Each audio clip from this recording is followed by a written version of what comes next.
Order, order. Welcome to this meeting of the Culture, Media and Sport Select Committee. Now, over the past year, ourselves and our predecessor committee have been looking in depth at the British film and high-end television industries.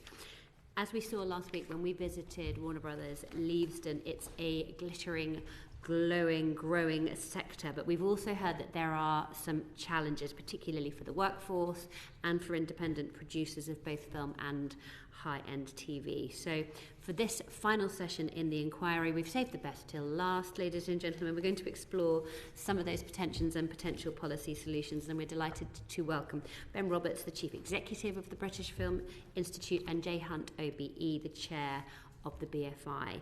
You're both very welcome.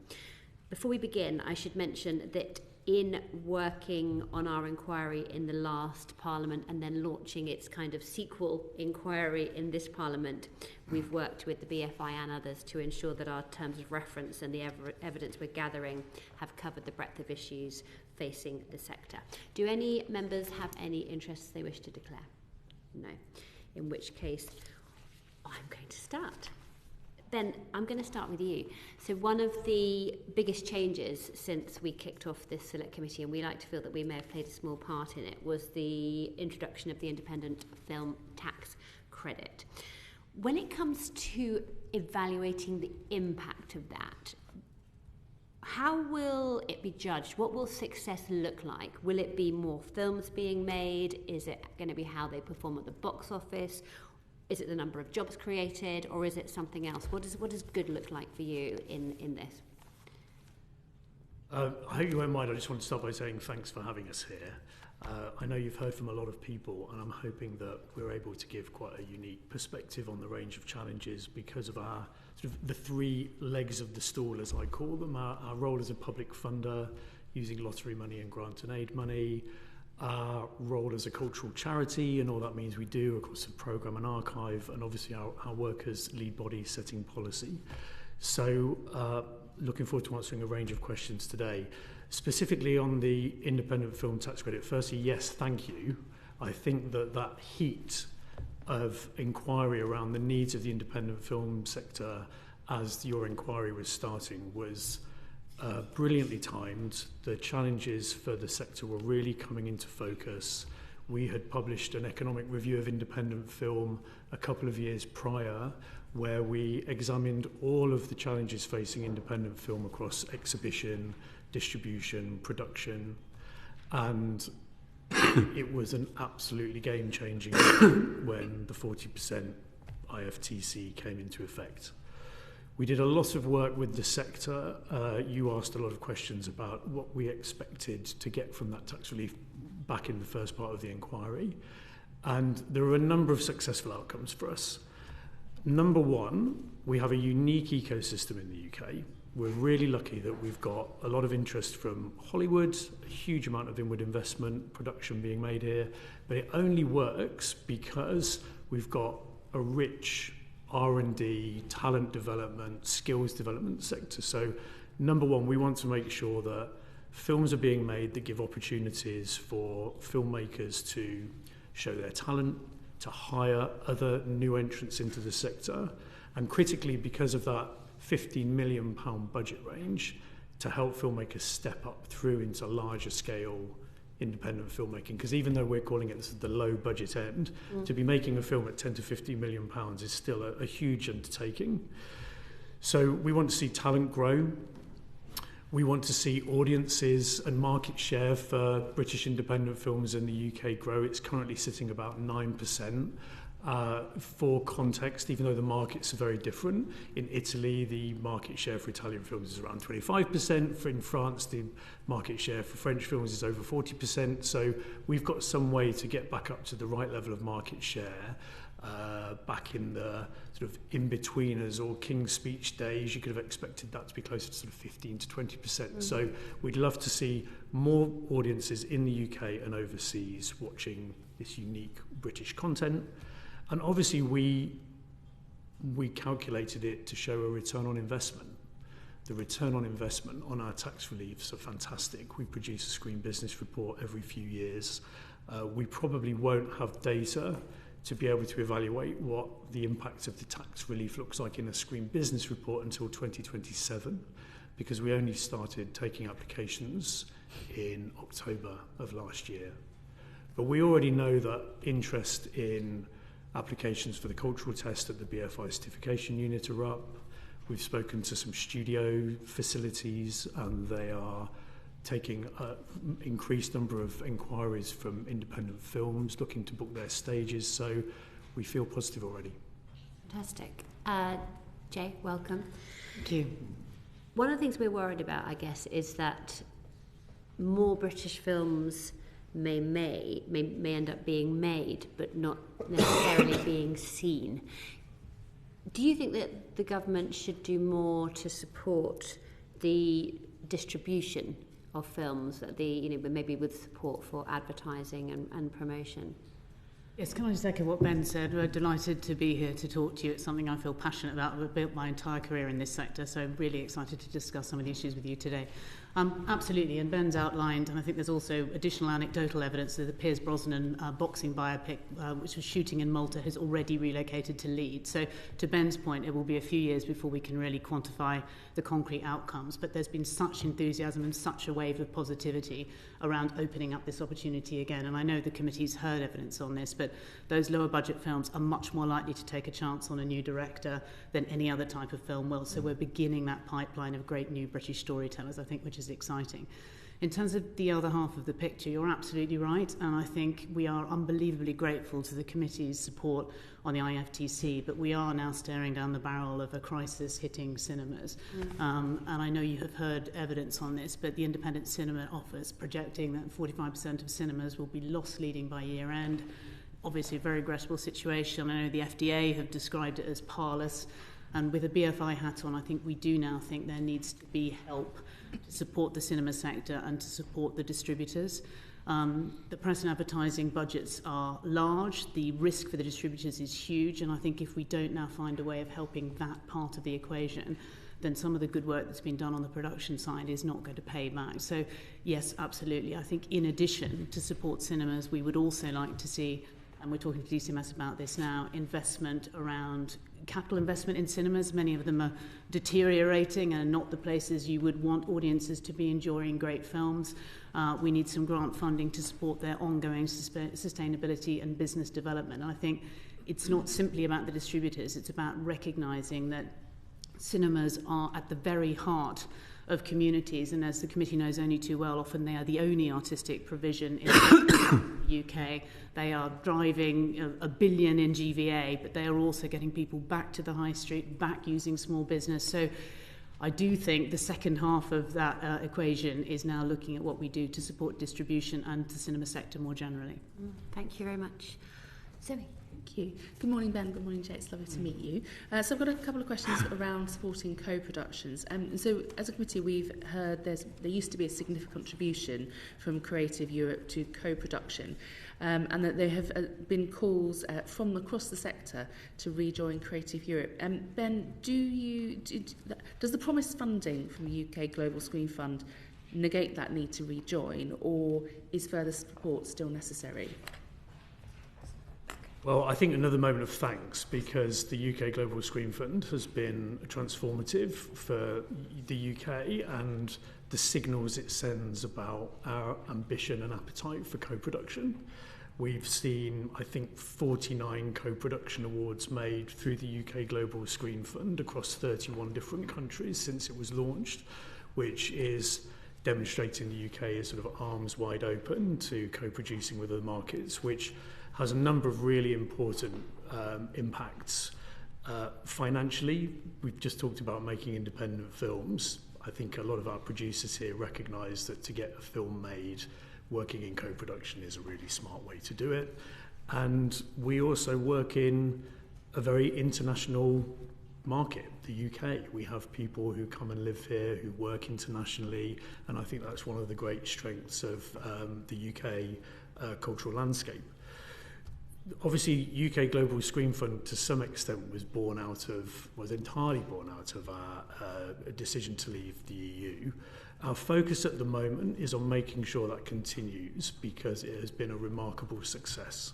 It's very popular, Producers love it. It's probably one of our most in-demand funds, but it's also at its current level one of the hardest to secure funding through as an applicant. I think only 18% of applicants to that fund currently receive grants. So our immediate priority, we're grateful that we've just had it extended through 25-26, is that funding is secured for the long term, and we're proposing that it is doubled, because by doubling that funding, it definitely brings you closer towards the levels of funding that we were able to distribute through the Creative Europe Media Programme. However, and I know you'll be hearing from Minister Chris Bryant later, we are keen to keep talking about joining the Creative Europe Programme in addition, because they don't really do quite the same thing. And whilst it's unclear to us at the moment when and in what shape we might rejoin Creative Europe, likely as a third country, right now we need to get the UK Global Screen Fund secured. So that's a really big focus of ours in the comprehensive spending review, and as I say, it has been really transformative for how we're engaging internationally. Lovely, thanks Ben. And Jay, what other support do you think the government could give to boost co-production, whether that's support or other interventions? I mean, simply to echo what Ben was saying about Creative Europe, it's probably worth stating that while the Global Screen Fund has been incredibly successful, moving out of that programme, we lost £80 million worth of value across the entire chain. So I think the broad point of, as Ben says, continuing to focus on Global Screen Fund is an incredibly effective way of supporting co-production, but we are very encouraged by the more positive noises from this government towards Europe, and rejoining as associate members is, I think, a very logical next step. Okay, thank you. Thank you very much, Zoe. I think it's James next. Thank you. Hi, good morning. Thank you for coming in. On the issues of supporting cinemas and question on independent cinemas, I note that only 2.7% of national lottery receipts are awarded. Is it worth asking, or perhaps you have already asked the lottery to stump more up than first coming to the government to expect departmental support when the lottery might need to do a bit more than they are? Question to you, Ben, first, please. Sorry, Jay first. Sorry, I'll come to you, Ben. I mean, you're absolutely right. We're in receipt of 2.7 of lottery revenue. I can say as BFI chair, we'd be delighted if there was more revenue heading in our direction. It would allow us to invest in a number of programmes, not just the support for the cinema. So, but obviously that's not in our gift, but you make a good point. Have you asked for that? I think if we formally asked for that. Well, I think there's two elements to this. Firstly, we've got a new lottery operator in Olwyn, and we're excited by Olwyn's projections for lottery income, because in securing the fourth licence, they made a commitment to doubling lottery receipts over the course of the licence. Now, if Olwyn were to successfully double receipts over the course of the licence, that 2.7% of ours would go a lot further and allow us to do a lot more. So I think we should all keep working with Olwyn, focus on Olwyn in terms of their ability to deliver that step change. In terms of the 2.7%, I will say I think we do a lot with a very, very small share of the pie.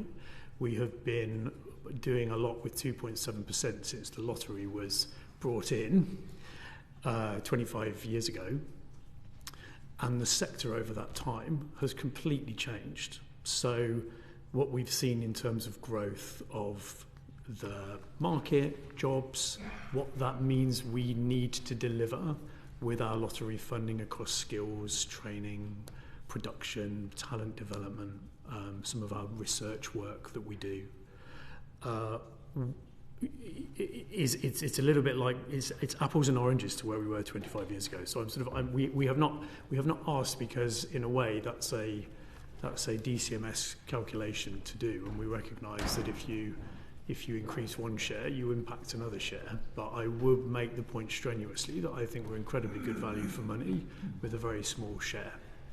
Has it been 2.7% in that whole time, the 25 years? I believe so, yeah.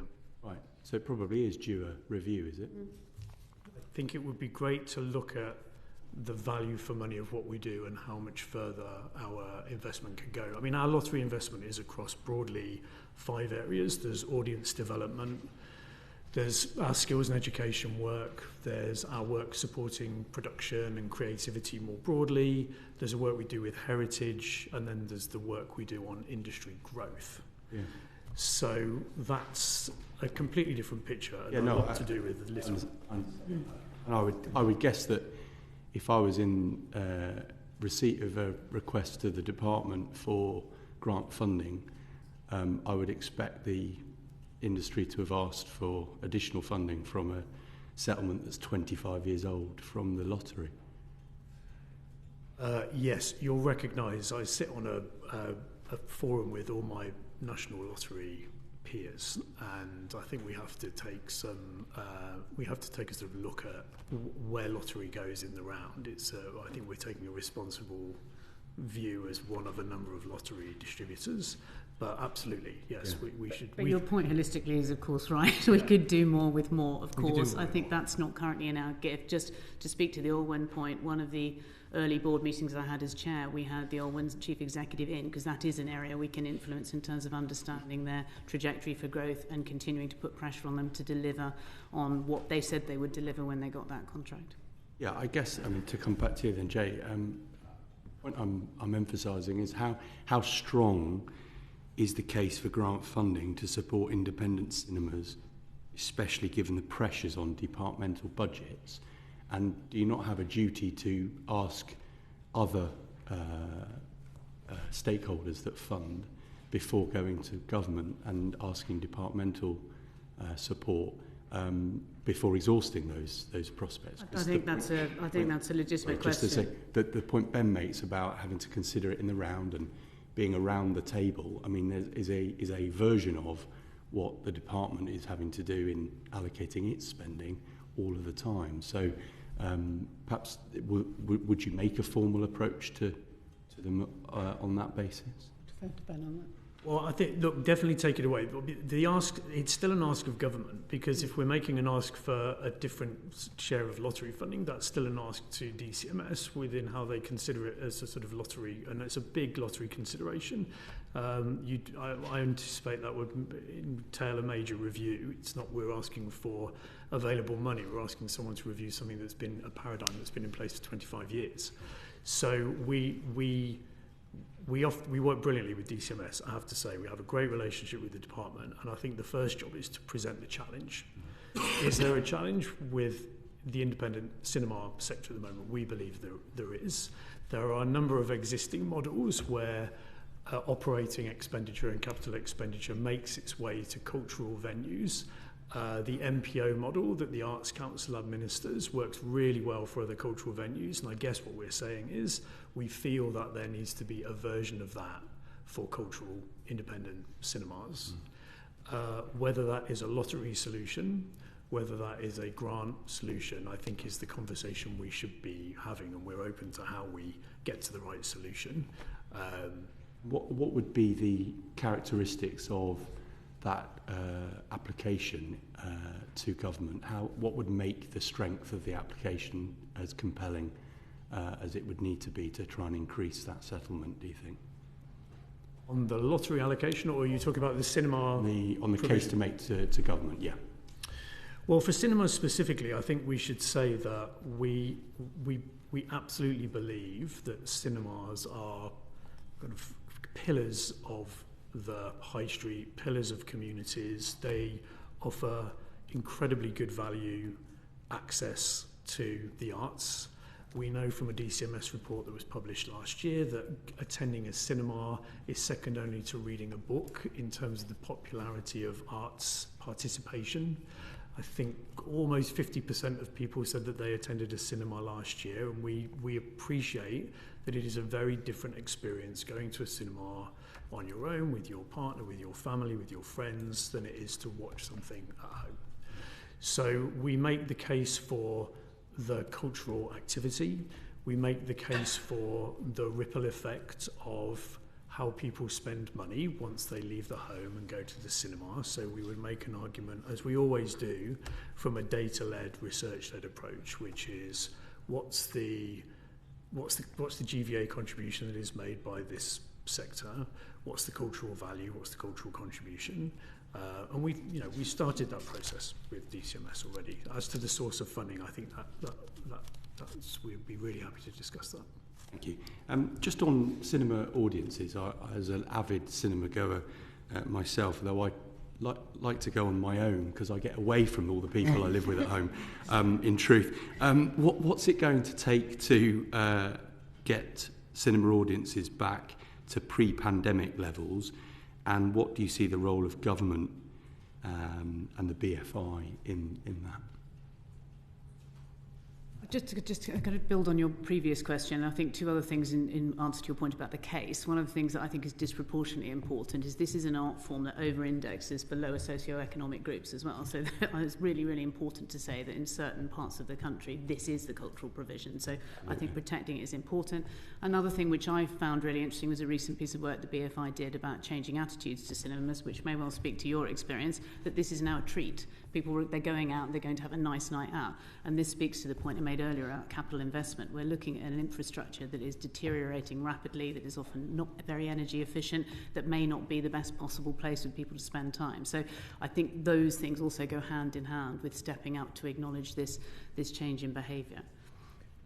Sorry, please, Ben. Well, I'd love to build on it because, I mean, like you, I'm an avid cinema guy. I worked, my first job was in the cinema when I was 17. I'm sort of a cinema through and through. Really believe in the future of cinemas, and actually we are on a path back to pre-pandemic attendances. I think I get very frustrated by some of the narratives that play out in the press around 1 week out, open the Financial Times and cinemas are collapsing, and the next week they've come back with a vengeance, and it's an exhausting narrative that I think starts to rattle everyone's confidence. The truth is that in 2024 the UK box office hit £1 billion for the first time since the pandemic, and for context, a high watermark year pre-pandemic was £1.25 billion. So we are on that path. After the pandemic, we were hit by Hollywood strikes, which impacted supply chain. So I have confidence in that path back. To answer your question, I'll just build on a little bit what Jay said around sort of government support. The FDA P&A proposal that would build more awareness for marketing and more accessibility to a wider range of films is pretty critical, because I think what we've learned from the last few years is that in order to build a prosperous, diverse cinema audience, you need a real diversity of supply. And this is a great moment in the year to think about what diversity of supply looks like, because you have the award season when you have Conclave, The Brutalist sitting alongside some very sort of big blockbusters as well. So that's why the combination of the IFTC, the FDA P&A proposal and support for independent cinemas would be an incredible intervention by government. But I'd also just like to remind the committee that we do not believe that cinema is on its last legs at all. We absolutely believe in its prosperity. Yeah, there'll be no narrative here that suggests it should be anything other than in its pomp or on its way to be, for sure. Just a couple, one more point, if I may. Do you, as I understand it, a film that's released has to be at the cinema for a period of time to qualify for some awards. Would you support that period of time being extended and therefore improving the chances of people seeing such films at the cinema? Happy to speak to that. I think awards eligibility has been moving around quite a bit in the last few years. I think you now have a film in contention this year, Emilia Perez, which is a film that was acquired by Netflix out of Cannes, and they are putting it through their model of some cinemas and a streaming home. I think that has hugely, not that film, but the sort of the new model has massively disrupted what an awards eligibility criteria look like, and two big awards bodies, BAFTA in the UK and AMPAS in the US, spend a lot of time with their members talking about what feels appropriate. I'm not sure I feel that is the lever for bringing audiences back into cinemas, because there are new windows in place, the theatrical window to online release, which has really shrunk in the last couple of years.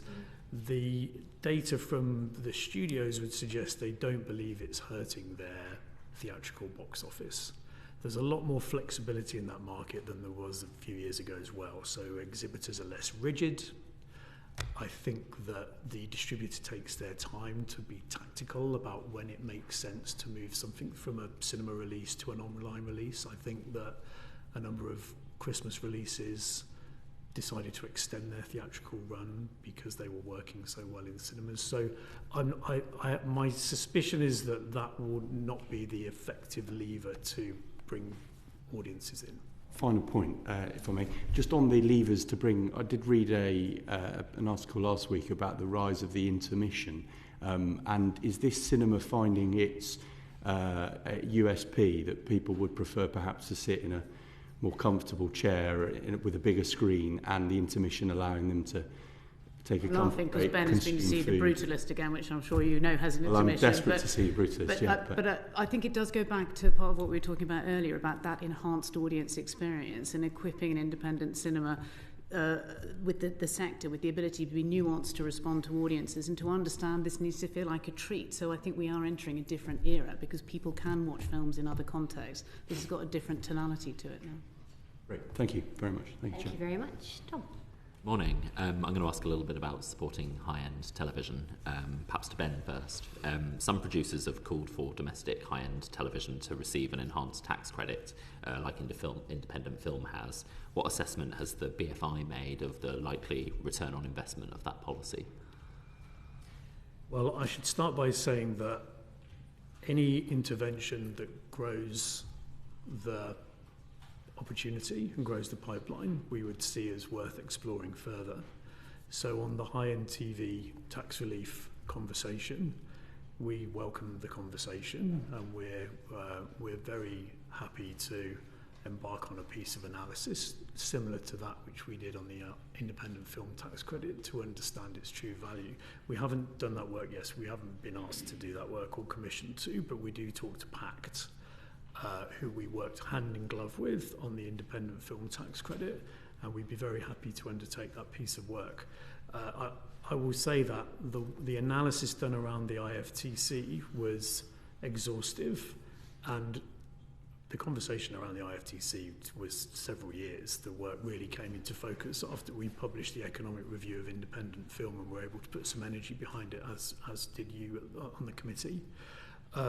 So we pride ourselves on taking a very data-led approach to what we do. I think it's really helped us take the industry through some disruptive times, whether it was Brexit, whether it was COVID, more recently with the strikes. We've always worked with the sector through our research and statistics team and our policy team to put together watertight arguments about the benefit. We have never wanted to be a sector that says we're in trouble, we're rattling a tin, help us. We always back it up with evidence and data. So we'd need to undertake the same process, but I will say very clearly we'd be really happy to do that. You anticipate that would take as long as it did for the film side? I couldn't say. Obviously, these things work when you've got everyone coming to the table and there's consensus. I think what we had with the independent film tax credit was consensus. You spoke, Caroline. I know you heard from a lot of stakeholders who, wherever they were in the sector, they were absolutely clear that this was an intervention they needed. You know, we even had Sir Christopher Nolan making the case for why an independent film tax credit was so important to him in someone who no longer really operated in that space. So if we can build consensus and we can get everyone to the table, obviously we've done some modelling around how to demonstrate value, and we have that dialogue with Treasury as well. So I think it would take less time. Although to build on that, as you've already heard, evidence is very nuanced as to how this could potentially be applied, and you've heard from multiple stakeholders with different views about that. So I think in that sense it's a more complex piece of work because there's unlikely to be very clear consensus about the application. But to Ben's point, when we look at the growth of this sector, which has been extraordinary over the past decade, 86% of that is inward investment, and on that growth trajectory, anything that fuels that investment I think is good for us. Thank you. And Jay, what other measures would help the BFI support what other measures would the BFI support to help independents and PSBs make a high-end TV that speaks to British audiences? Well, the first thing I would say is to echo something that Ben said earlier. And I've spent nearly 30 years in the television sector in this market, in almost every part of it, so I have a good understanding of it. And I think one of the things that has differentiated us from other markets is this unique ecosystem that we have here. We have this extraordinary pipeline of R&D that sits between the PSBs, the commercial broadcasters, independent film, commercial film, and now substantial inward investment. And I think that continues to be massively important. But my biggest concern is that we end up being complacent about the high watermark that we now find ourselves at. If we look at the figures around production spend in 2024, it staggeringly hit 4.2 billion across film and television, which is a remarkable figure. And I think there is a danger that we assume that is where this industry settles. And yet I look across the landscape at a very challenging regulatory environment coming in Europe, at immediately from the new US administration, very protectionist language around Hollywood as well. And I think one of the reasons that the BFI has such an important role to play in this is that we need to keep drawing attention to where those challenges are, and to make it crystal clear that that growth trajectory will not continue unless we invest and unless we support the sector. And some of that is about a benign tax environment, without a shadow of a doubt. And beyond the benign tax environment, are there any other measures that would specifically help if independents and PSBs make high-end television, I guess, in an era of increased budgets or costs? Yes, and I think I've read the evidence that's been submitted to the committee, and I guess I'd make one small correction to that, which is that there is an emerging thesis that the only television that speaks to British audiences is made by public service broadcasters. I think the committee will know my background. I've still spent most of my career in public service television, and extraordinary programming is coming out of the BBC, Channel 4, Channel 5 the whole time.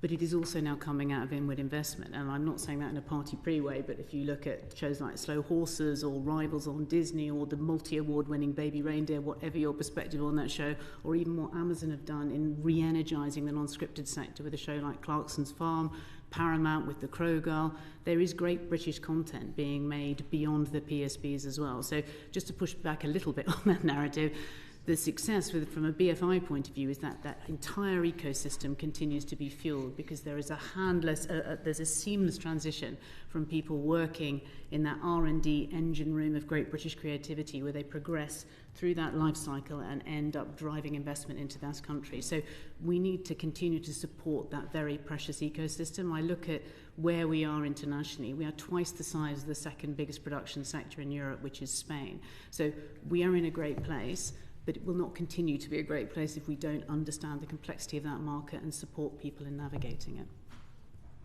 Thank you. And how much, we've talked a little bit about lottery funding already, how much lottery funding currently goes to high-end television, and are you satisfied with the amount?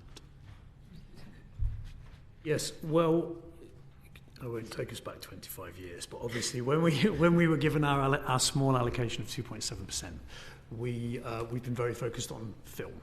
Some of our national lottery funds, our production funding, for example, is for feature films. There is no allocation within some of our funds for high-end TV, but increasingly the lines have blurred. So I can't give you a number because there isn't a number where we allocate money to high-end television versus film. But I would say that across our skills work, our policy work, actually, a lot of the talent development work that we do, there's a film came out last year called Scrapper. A young filmmaker called Charlotte Reagan made her first film called Scrapper. It was a big success. And she is not unique in someone who has gone from a debut film to having conversations with commissioners about telling their stories in long form on television. So there's indeed, she went on to a Big Apple premium drama, so that's a classic example of precisely that relationship between the two sectors. So there's a lot of blurred lines. We offer our other grant funds, and this is probably an area where I'd make another case for the UK Global Screen Fund, because the UK Global Screen Fund is not a lottery fund. It's a fund that comes from government and is a grant and aid fund, and it has a different set of parameters around it, and we do support businesses across the screen sector, film, TV, games. So I can't give you a split, but I would say that increasingly it is a blurred space. I think also on the data and research piece, the BFI's role in speaking across the sector is incredibly important, and also in terms of shining a light on great British creativity in the television space. The seasons that are done at South Bank, the relationship that the TV sector has with the BFI, I think has changed unrecognisably. But as someone who works in the day job in high-end television, to Ben's point, these sectors are utterly fluid now. It is entirely possible that a director will be on a feature and then move across to a premium drama, and I think that's really exciting. It's never been a more dynamic place to work.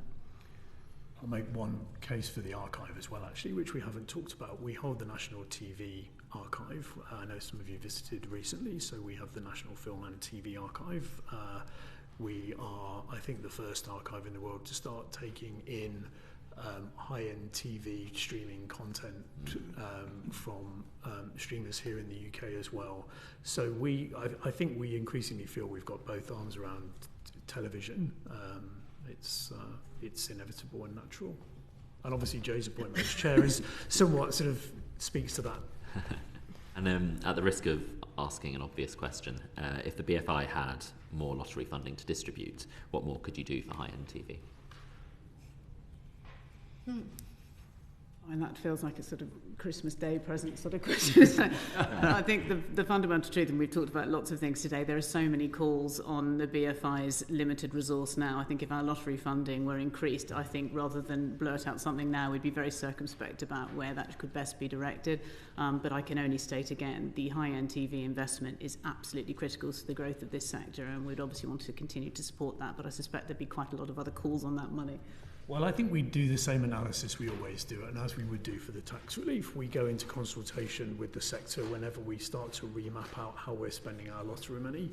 We always want it to be good value for money. It has to demonstrate additionality. That's obviously one of the key tenets of national lottery funding, is that it's good cause money and that you're delivering additionality. So we would do that work, but I think to Jay's point, that would be an amazing opportunity for us for sure.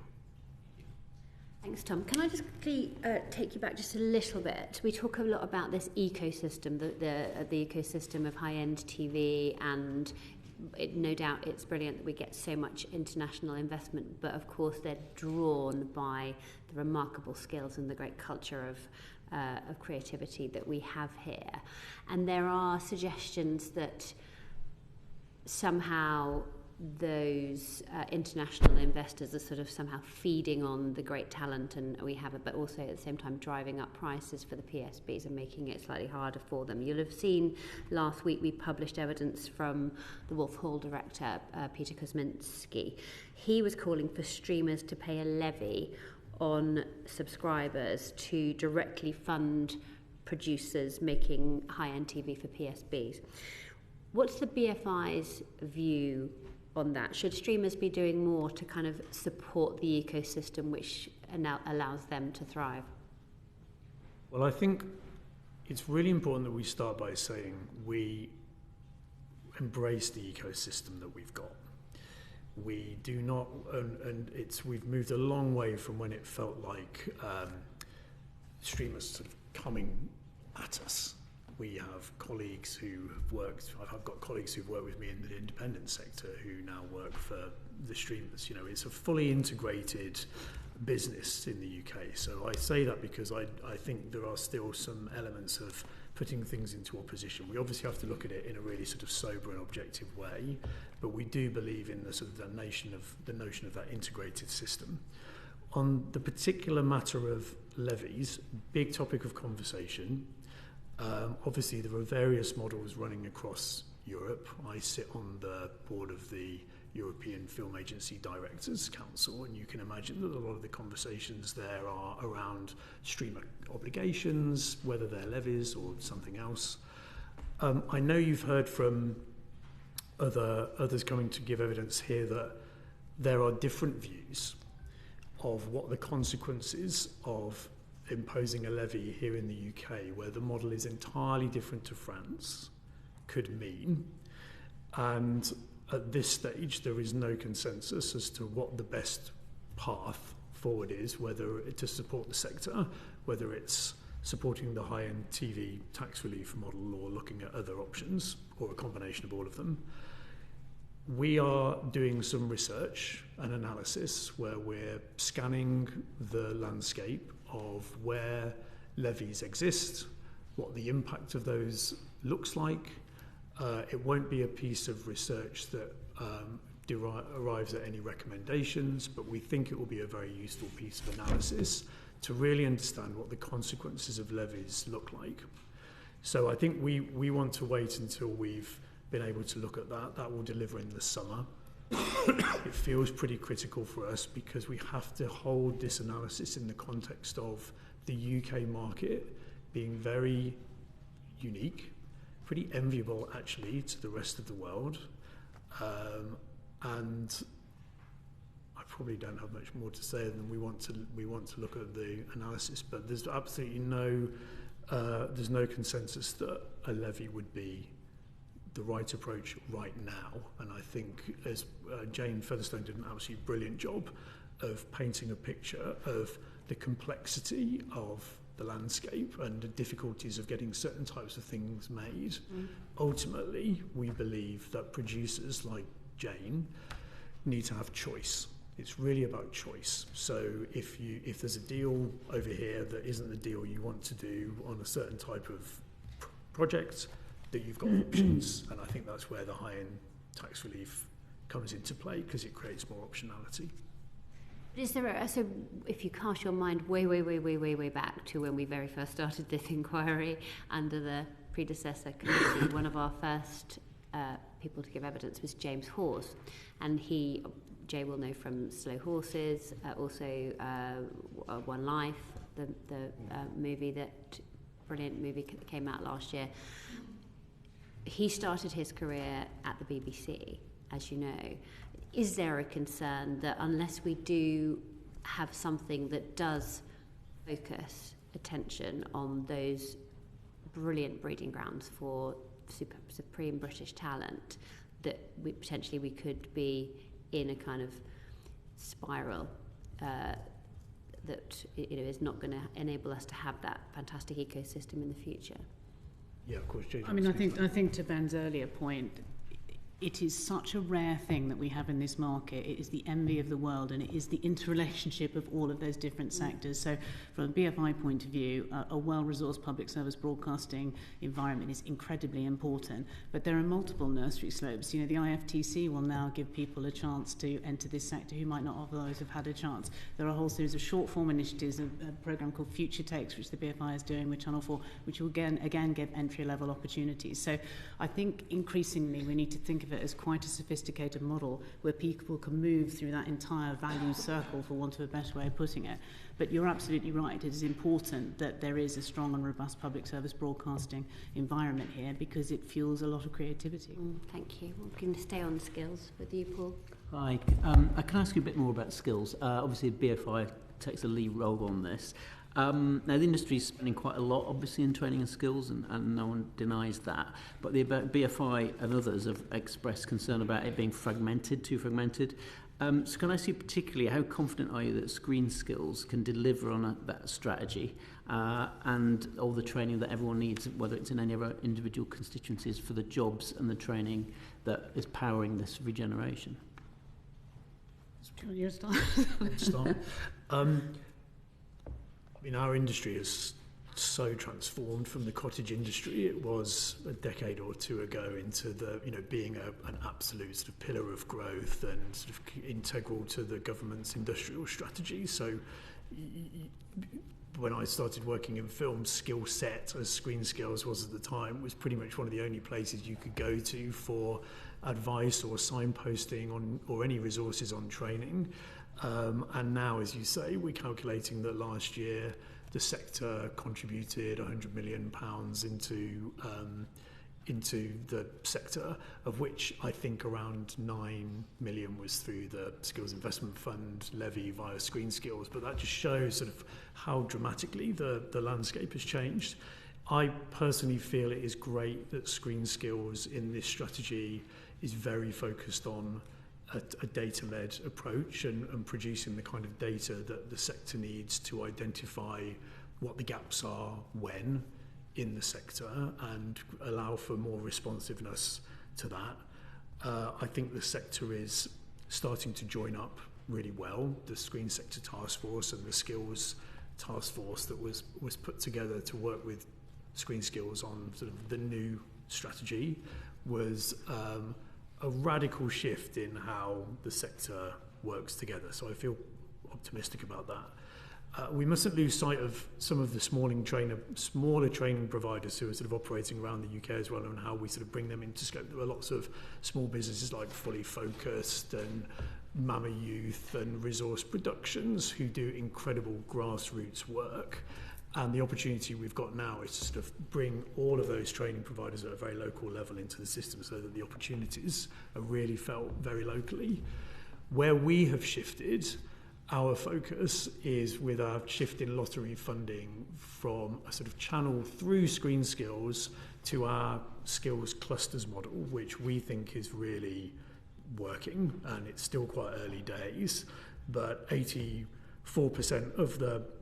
of our overall beneficiaries for lottery funding are outside London. 69% of our skills clusters activity is happening outside London, and we think there's opportunity to build on that with the government's sort of combined authorities approach, because our clusters align very well with the combined authorities. So that idea that we're fragmented is, I feel, starting to feel a little bit historic, and we're pulling the pieces together. Screen Skills has a key role in that. And Jay, I mean, we were talking yes, about... I would completely accept your analysis. I think, to Ben's point, it's an industry which has exploded in terms of growth, and I think the BFI Task Force, which obviously started a lot of this work and then informed the 5-year Screen Skills strategy as well, what emerged from that was a complete lack of comprehensive data as to precisely what the picture was. And, you know, that might seem a relatively modest thing, but inevitably it's impossible to plan what the future asks will be when we don't know what the picture is. So I think, to Ben's point, this new data-led approach is already beginning to deliver, I think, in interesting ways. I also think, as you say, in some respects it was not a resource issue, it was a chaotic delivery issue, which links back to the lack of data. So I think the industry is now moving in step. We are beginning to behave in more formal ways, even introducing things like formal job descriptions, beginning to be able to think about how people can have career planning, what it would like to have an intervention mid-career to fuel that career. And I think, to Ben's point, one of the really exciting innovations that the BFI has championed are these out-of-London skills areas where we can grow proper hubs of expertise, which I know drive investment, because that's what, you know, producers and investors are looking for. Where can I go and make something and be confident about the calibre of people working there? So I think it has been a tricky road, but I think we're now on the right path. Yeah, and I mean, you started in 2023. I think we talked about national lottery money. I think more than 9 million for the skills clusters and for the bursaries. I mean, that was in 2023, and I think there's some talk about a 5-year plan. Where are we in that? I mean, where are we heading in terms of the skills? We have a 10-year strategy, and we're in a sort of 3-year cycle. So we're in 23, 24, 24, 25. We're heading into the 3rd year of the first sort of skills cluster cycle next year. Our intention is that those clusters will grow at some point. The partnership funding or funding from elsewhere will mean that the reliance on lotteries subsides, and we can direct our attention to other areas of growth. We're also working, we have a sort of small pot of money which is a sort of places fund, which allows us to also direct some sort of tactical funding to areas where perhaps the ecology is very early, but we can see opportunity for growth. So we will keep them in review. But a key mark of success with those clusters is what they lever from local funding, partner funding, combined authority support, so that we're making that lottery funding go so much further. And the data, you think your data's got a lot better? Can it get even better? And is the industry ultimately spending enough on skills, do you think? I think, you know, might be overly ambitious, but I would love us to get to a sort of cradle and grave strategy where we can actually have an intervention at every point in someone's career and properly offer up a formal career structure to people moving into production in every possible form. And there is still work to be done there, but I think substantial progress has been made, and that is encouraging. I mean, alongside the actual delivery of skills, the BFI is also leading, I think, on some really important work about the changing culture in the workplace as well. And that, again, is in many respects long overdue. But having moments to sit there, for example, there's a project running at the BFI at the moment around what the perfect day in production would look like. And this is a challenging sector for people with caring responsibilities. How do we begin to think differently about the way we make things? So it's not just the pure skills delivery. I think it's also about enhancing that experience for everybody who's part of that workforce. Thank you, Paula. Our predecessor committee met with Screen Skills. I have to tell you that we were underwhelmed, I think is probably a generous way of saying it. They've since published a new 5-year strategy which then promises to deliver a workforce plan. But when are we actually going to see that turning into meaningful change, do you think?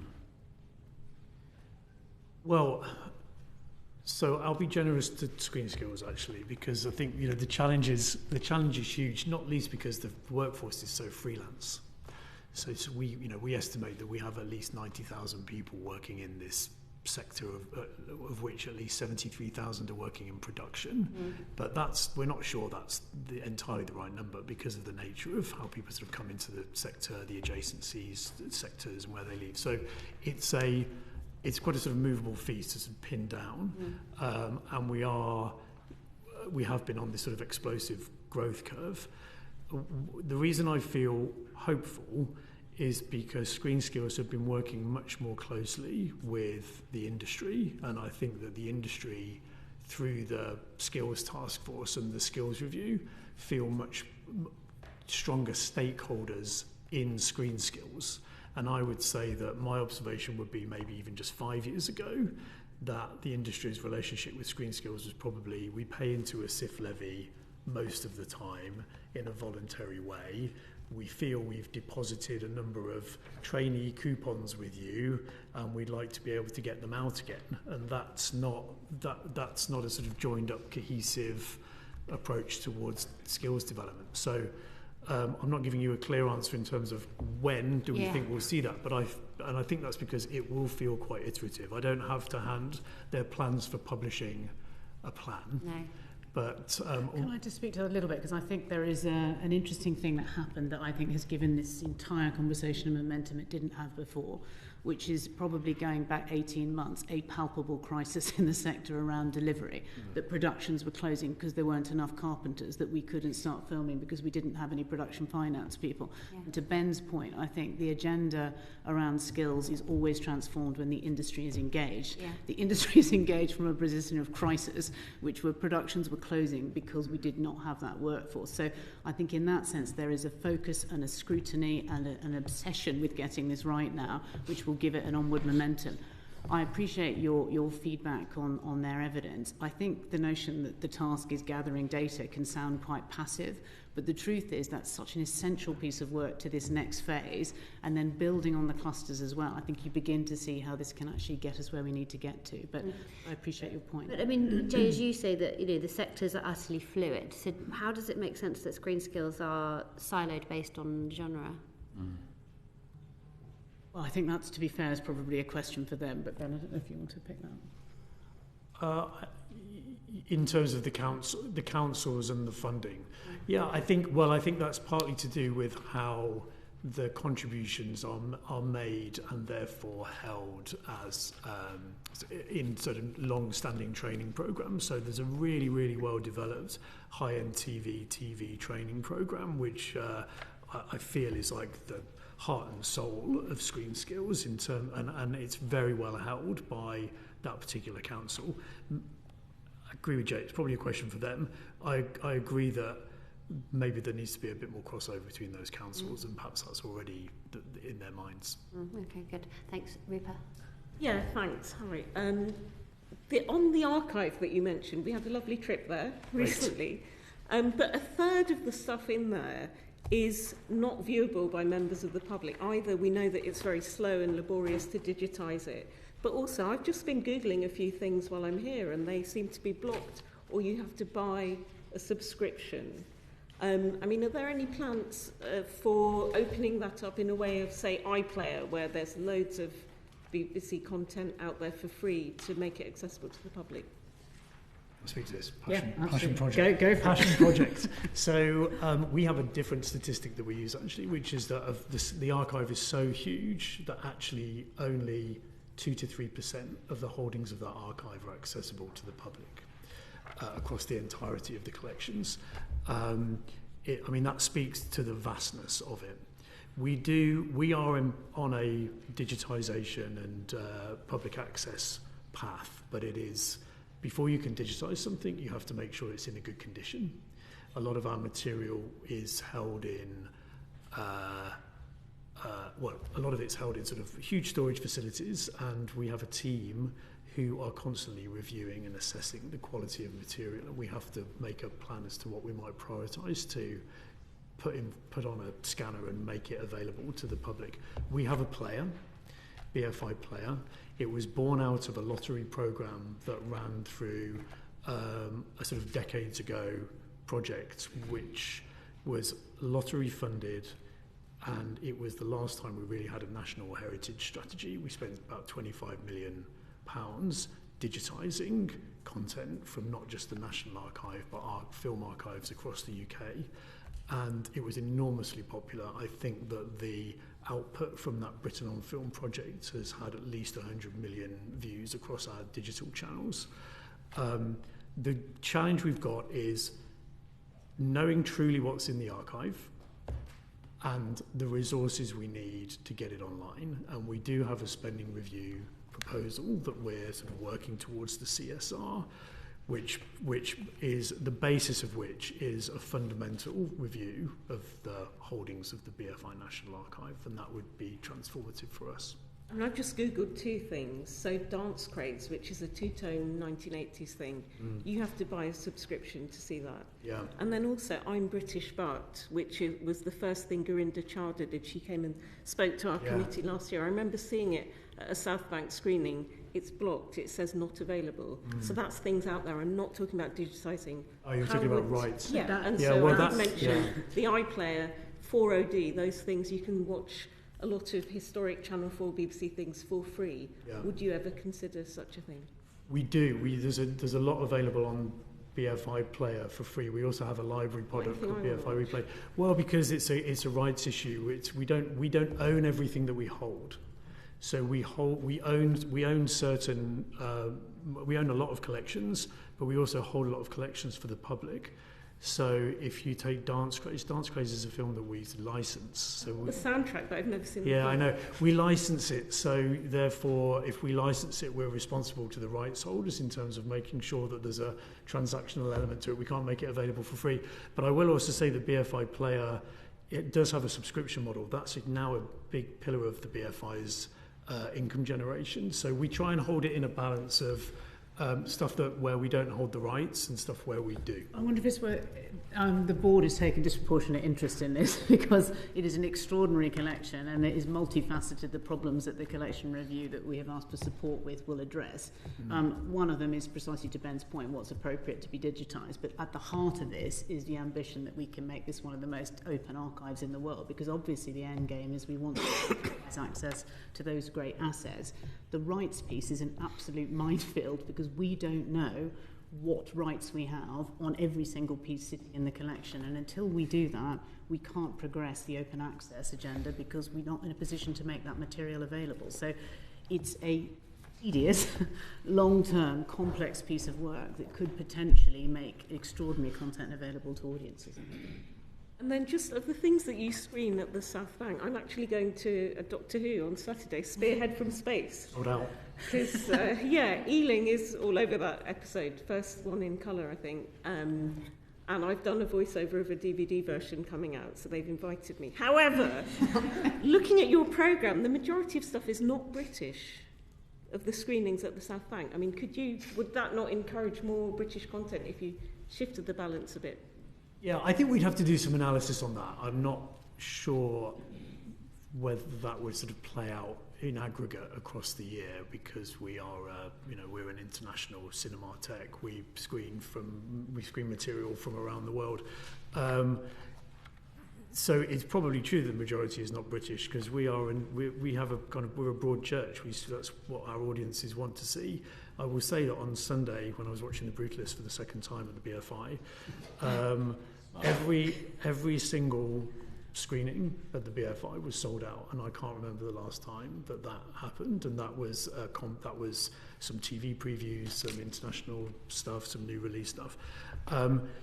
I will say, and we haven't sort of put this into the kind of public domain yet, but we are planning on building a moment for British film. We think it is long overdue, and I'm not talking about our sort of year-round programme, but I'm talking about a moment as the BFI heads towards its own centenary in 2033, where we remind the public in the UK and internationally just how amazing our filmmaking heritage is, and just how wide-ranging and diverse our cinema heritage is.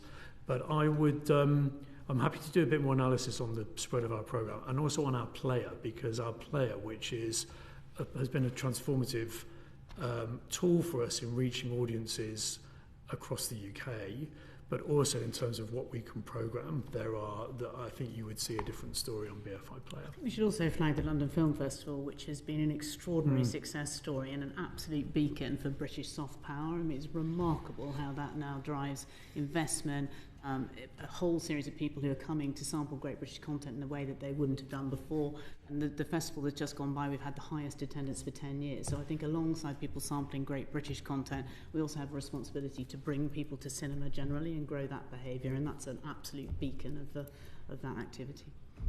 Yeah, the I'm British part, which I mentioned, it was the first thing Gurinder Chadha did. It says currently unavailable, but I do We remember... need to get you a copy of that, I think. I remember in the 90s, I'm that old, I went to a screening at the South Bank. It was a discussion. There were different ethnic minority filmmakers describing how they got in. That came through one of those very short film schemes. And we've heard evidence that those micro-budget schemes have disappeared. So it was a way for people to cut their teeth. I think there was other people, Tanika Gupta, there was a whole load of people in a panel discussion. I mean, wasn't that a great pipeline? Are those kind of schemes coming back? I think the Arts Council does some, but would you consider bringing more of those sort of schemes back for minority, non-mainstream filmmakers to cut their teeth before people give them a chance on a Bend It Like Beckham or something? Yeah, I mean, look, we've got a fantastic history with Gurinder at the BFI. I'm British, but was financed, I think, by the BFI production board, but she'll tell me if I've got that wrong. And it was, the films at that stage of career are varying in length. I'm British, but is not a full-length feature. 29 minutes, it says. We were partners in a number of micro-budget film schemes for a number of years, and well, they haven't vanished. I'd say they've transformed in accordance with the market. So I came to the BFI as the director of the Film Fund, so I ran the lottery investments in production before I was the CEO. And there were a number of schemes. There was a brilliant one that Film London ran that we partnered with them on called Microwave, which was a really successful scheme in identifying some new filmmakers. The budgets of those films were £150,000 or less. The real challenge those films had was hitting the market, because, as we talked about earlier, there's a challenge in distribution. It sets a very high expectation once you're making a feature film, that feature film will then make it into cinemas, that it will pick up a distributor, that it will hit festivals, that will sell internationally. And on that basis, £150,000 is still quite a lot of money. So we have moved on from supporting feature-length, low-budget talent development, and we spend a lot more in short film talent development. And I'm British, but is a short film. It's 29 minutes. We're really invested in that type of work. Jay mentioned earlier a scheme called Future Takes, which is a partnership between the BFI and Film 4, and that has actually created a lot of impetus around higher budget shorts, because what we were also seeing away from the micro budget end of the spectrum was £5 shorts, which did not resource filmmakers enough to put production value on screen. So Future Takes is probably where Gorinda would go now with I'm British But Not Microwave. And Ben, I saw you quoted in a couple of Guardian things. They weren't great stories, I have to say. So one is 3 months ago, BFI apologises to filmmaker over racial discrimination complaint. And the other's from the year before. BFI is accused of taking limited steps to address systemic racism. These were both in The Guardian. And we've got the CII SA, the regulator, the standards thing, the new thing coming in a couple of weeks. No, it's not next week. They're coming in soon, aren't they? Mm-hmm. Those lot.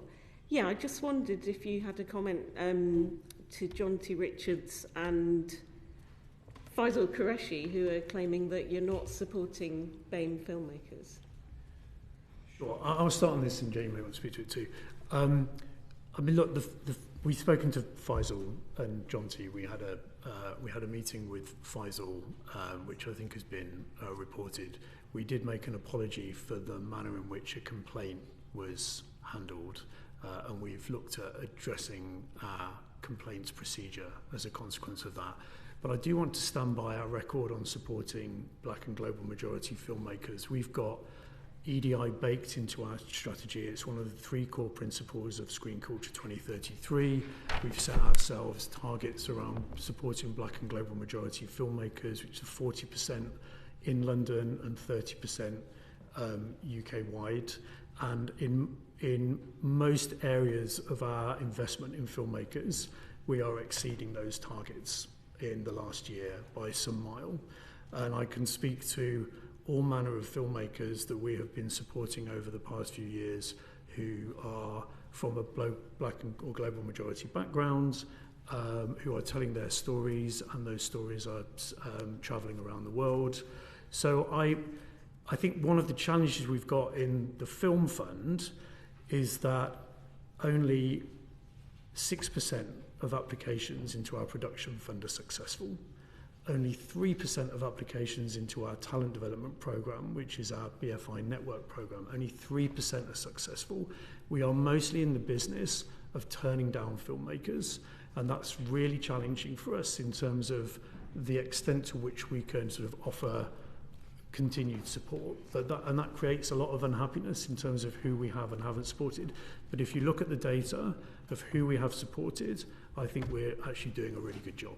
I think the accusation is a lot of money is spent on anti-racism training, whereas you could have a ring-fenced budget for these sort of schemes. And we had Miriam Raja from Top Boy. I think it started on Channel 4, then went to Netflix, like so did Black Mirror. But she actually said, that I have some relationship with, that look, she graduated from the National Film and Television School, very prestigious qualifications, all that, and she was unemployed for a year.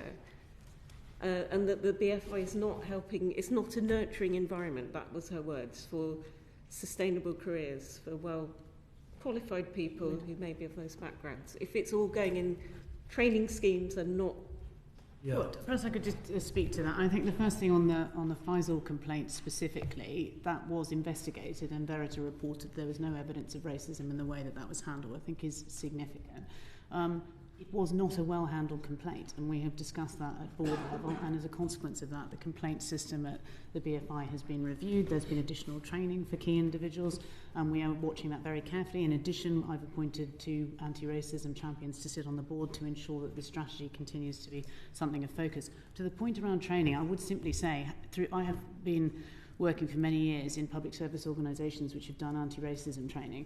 The depth and calibre of the anti-racism training that has taken place, supported by WATI at the BFI, is second to none in my experience. So I don't think it's a small thing that the organisation has taken that as seriously as it has, and it's something they're watching incredibly carefully.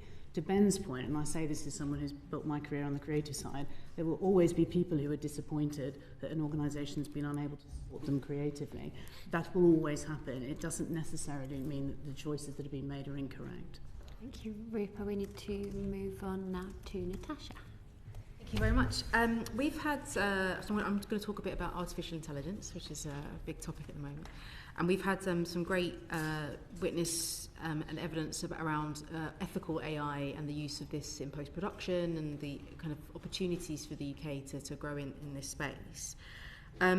But to you, Jay, just to sort of bottom this out a little bit, would you expect the exception to copyright for training of AI for commercial purposes, as the government proposes, to undermine the growth of the film and high-end TV sector? To your point, and even looking at the news agenda this morning, this is a huge issue. I mean, I think the first thing to say is we are a sector that are used to embracing technological change. I mean, you've all been to the archive, you've seen the different iterations of screen culture over the years, so we're used to dealing with change. So we are energised and excited by the opportunity that AI affords. It's already clear that it could have implications around cost cutting, it could enhance productivity, it could help us drive forward the sustainability agenda as well. So it's an important area, and one that we understand the government's appetite to see growth in. Having said that, I think our priority has to be protecting creative rights holders, and that's for a very pragmatic reason, which is defending creative copyright historically has delivered huge returns for UK VLC. So I think the key thing in this next phase for us will be ensuring that creative rights holders are correctly remunerated, that there is transparency in however that process is applied, and critically, and this is across the sector, that we are skilled up to be able to navigate this very complex new world order. And I think it is at precisely moments like this where the BFI is an invaluable organisation. We have got 3 significant pieces of work that we'll publish in the next few months. One, capturing what's going on in the AI sector now, identifying pathways in the UK. One, looking at what's going on internationally that might inform regulation and ways forward in this market as well. And one, again, looking specifically around the sustainability agenda and how this may help. In addition, I have asked Professor Declan Keeney, who's a Professor of Innovation in Screen Culture at the University of Ulster, to chair a board subcommittee to take the expertise that we also have on the board to ensure that this agenda is really foregrounded for the BFI. So we're in a period of profound change. I think it's precisely the moment when the sorts of thought leadership that a strong arm's-length body like the BFI can offer will be significant. But it's going to be a complex one for us all to navigate. Have you had the opportunity to kind of make your views known to the government? Have you had conversations as the chair of... Well, I'm sure, as you know, there's a consultation that is ongoing now that we'll be feeding into, and I think given how quickly this agenda is changing, and I say only look at what's come out this morning, I think it's important that we have time to do that in a proper way. But we are already thinking holistically about both the positive and negative aspects of this agenda and how they will impact the sector. So to you, Ben, so the use of, say, ethical AI has potential for growth, especially, given if you think about the amazing archive that you have, and if that's used ethically in a way of training AI models, that could be quite a massive thing for us all. So how have you been maximising those opportunities and helping filmmakers and production companies to understand how they could use the tools of AI in the future? There's so much to say on this subject, so you'll have to stop me when I've gone too much. The first thing we should say is that these tools have been being used in the sector for a long time, so it's not new, particularly in areas around sort of VFX, post-production. Our sector is inherently dependent on technology and technology shifts. If you think about the medium of film, it was a medium that was born out of a technology which was invented, and it has changed continuously over the last 100 plus years. So I think that the sector is very good at being adept, agile, responsive, problem solving. It's sort of steeped in innovation, and we have, as I say, digital tools to kind of reproduce smooth edges, tweak voices has been in existence for many years. We started last year asking our applicants to our lottery funds we asked them a really sort of safe, benign question, which was, can you just tell us in this application if you have used or you plan to use AI in your application to us? And 8% of them said yes. So we're creating an environment where it's okay to talk about AI. We think that's really important. You mentioned the archive. We actually have started doing some sort of pilot investment in how we can do some sort of AI-focused sort of training on collections, because we recognise, as you do, that that's a hugely important area for us. And we have a number of reports currently out there that will come in for publication in a few months' time on best practice in the sector, carbon footprint in the sector, and looking at sort of international trends as part of a sort of CoStar Foresight Lab, so we can really understand what the sort of challenges are, what the sort of change in weathers look like. And then we have a spending review bid going in, which has sort of two key planks to it focused on innovation.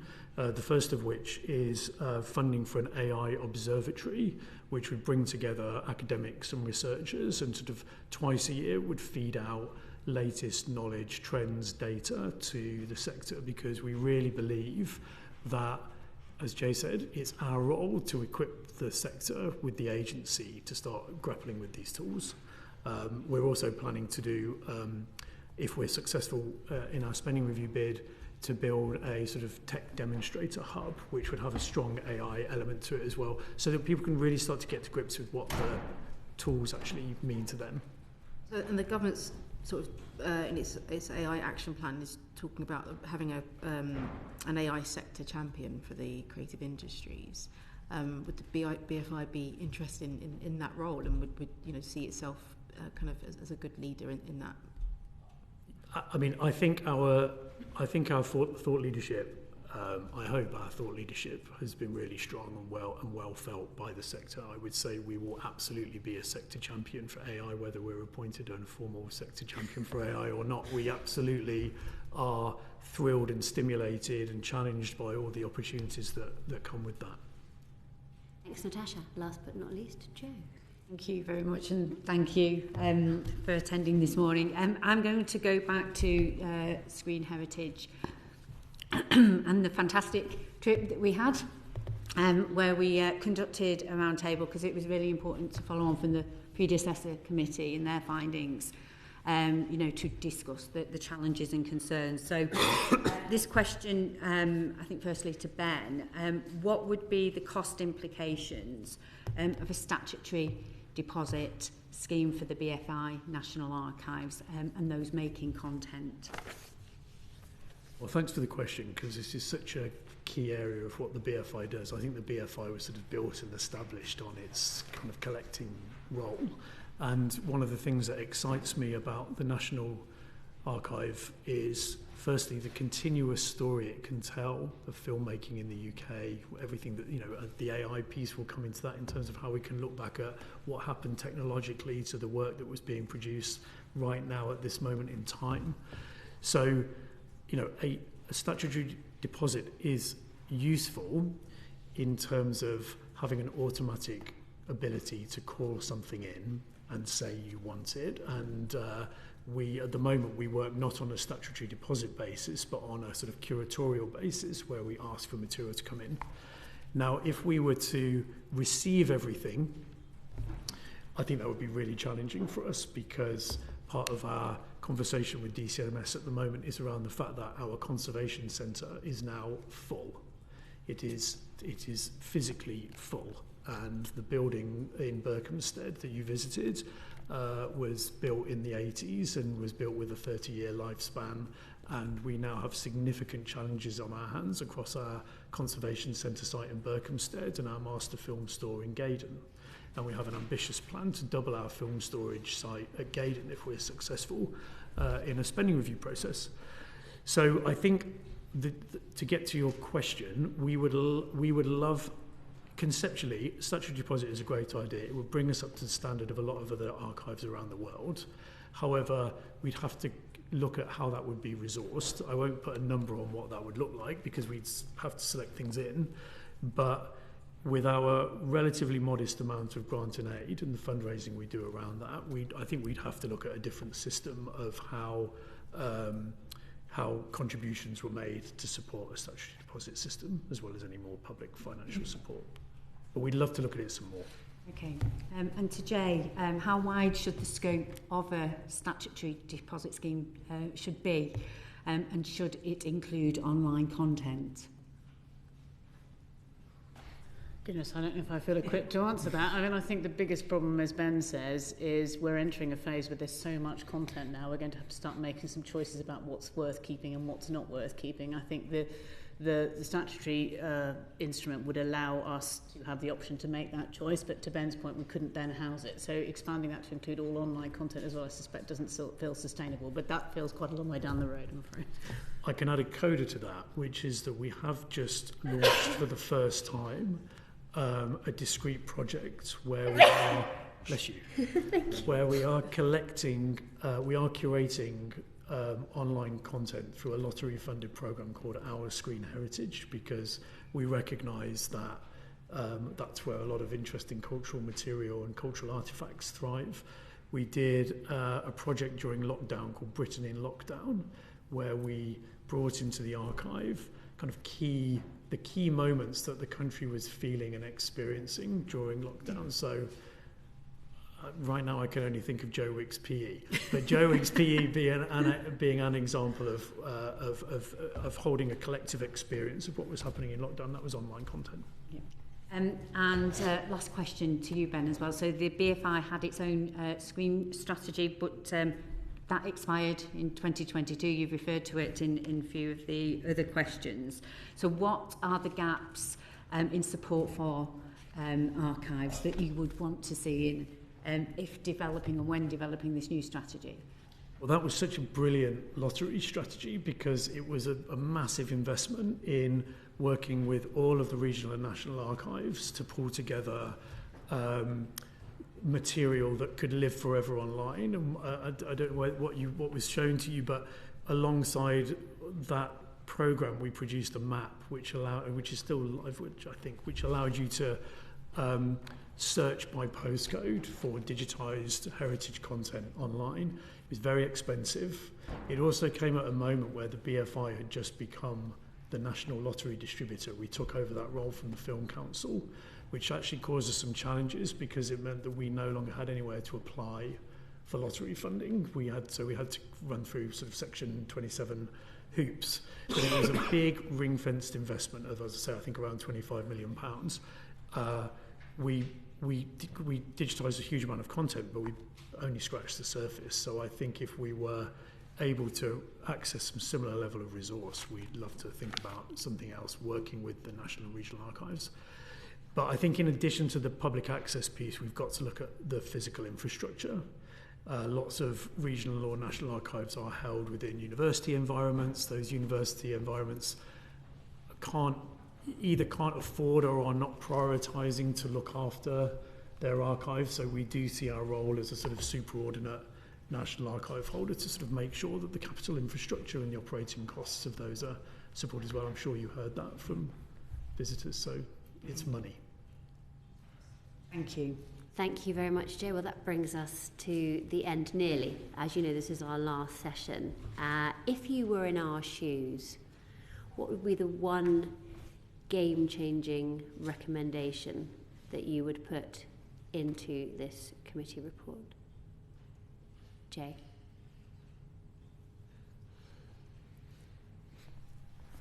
I'm reluctant to come out for one thing because I think there are so many different sectors. I mean, the tentacles of this committee, fascinatingly, have gone into all sorts of parts of British life. And so I think I would, rather than one particular recommendation, I think the one thing I would say is to reiterate what I said at the beginning. We cannot afford to be complacent. We talk about the huge revenue-driving opportunity that this sector has provided to UK PLC.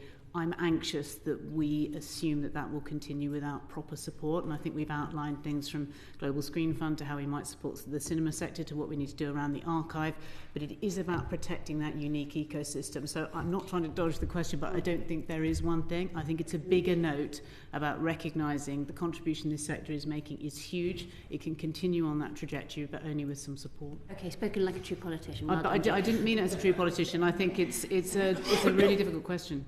Ben, what would make the BFI's job easier? That's an easy one. I was going to take Jay's coupon for a recommendation I might. I think in the last decade we've really got to grips with our complex role across lead body, funder, charity. It makes sense to me. I think all the levers support each other and it can work in sort of beautiful harmony.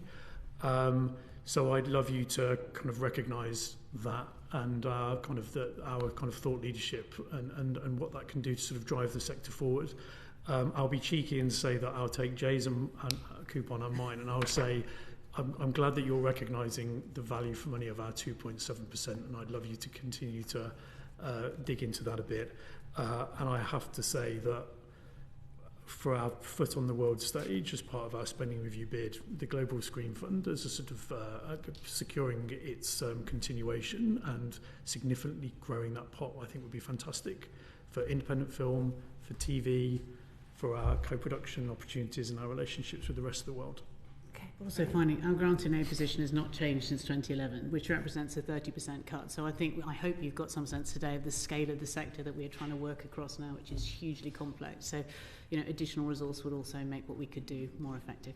Very good. Thank you very much, both of you, for your time Thank you so today. much for having us. Thank you. And can I invite our second panel now to come forward?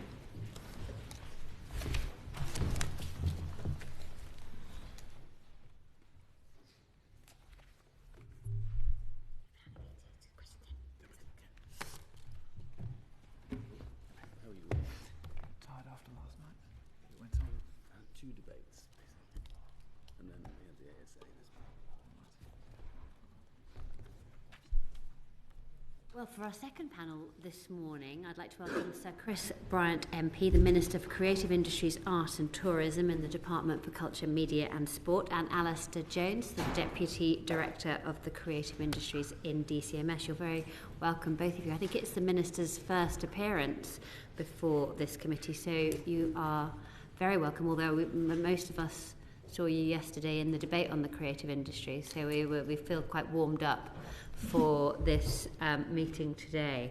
More than you expected.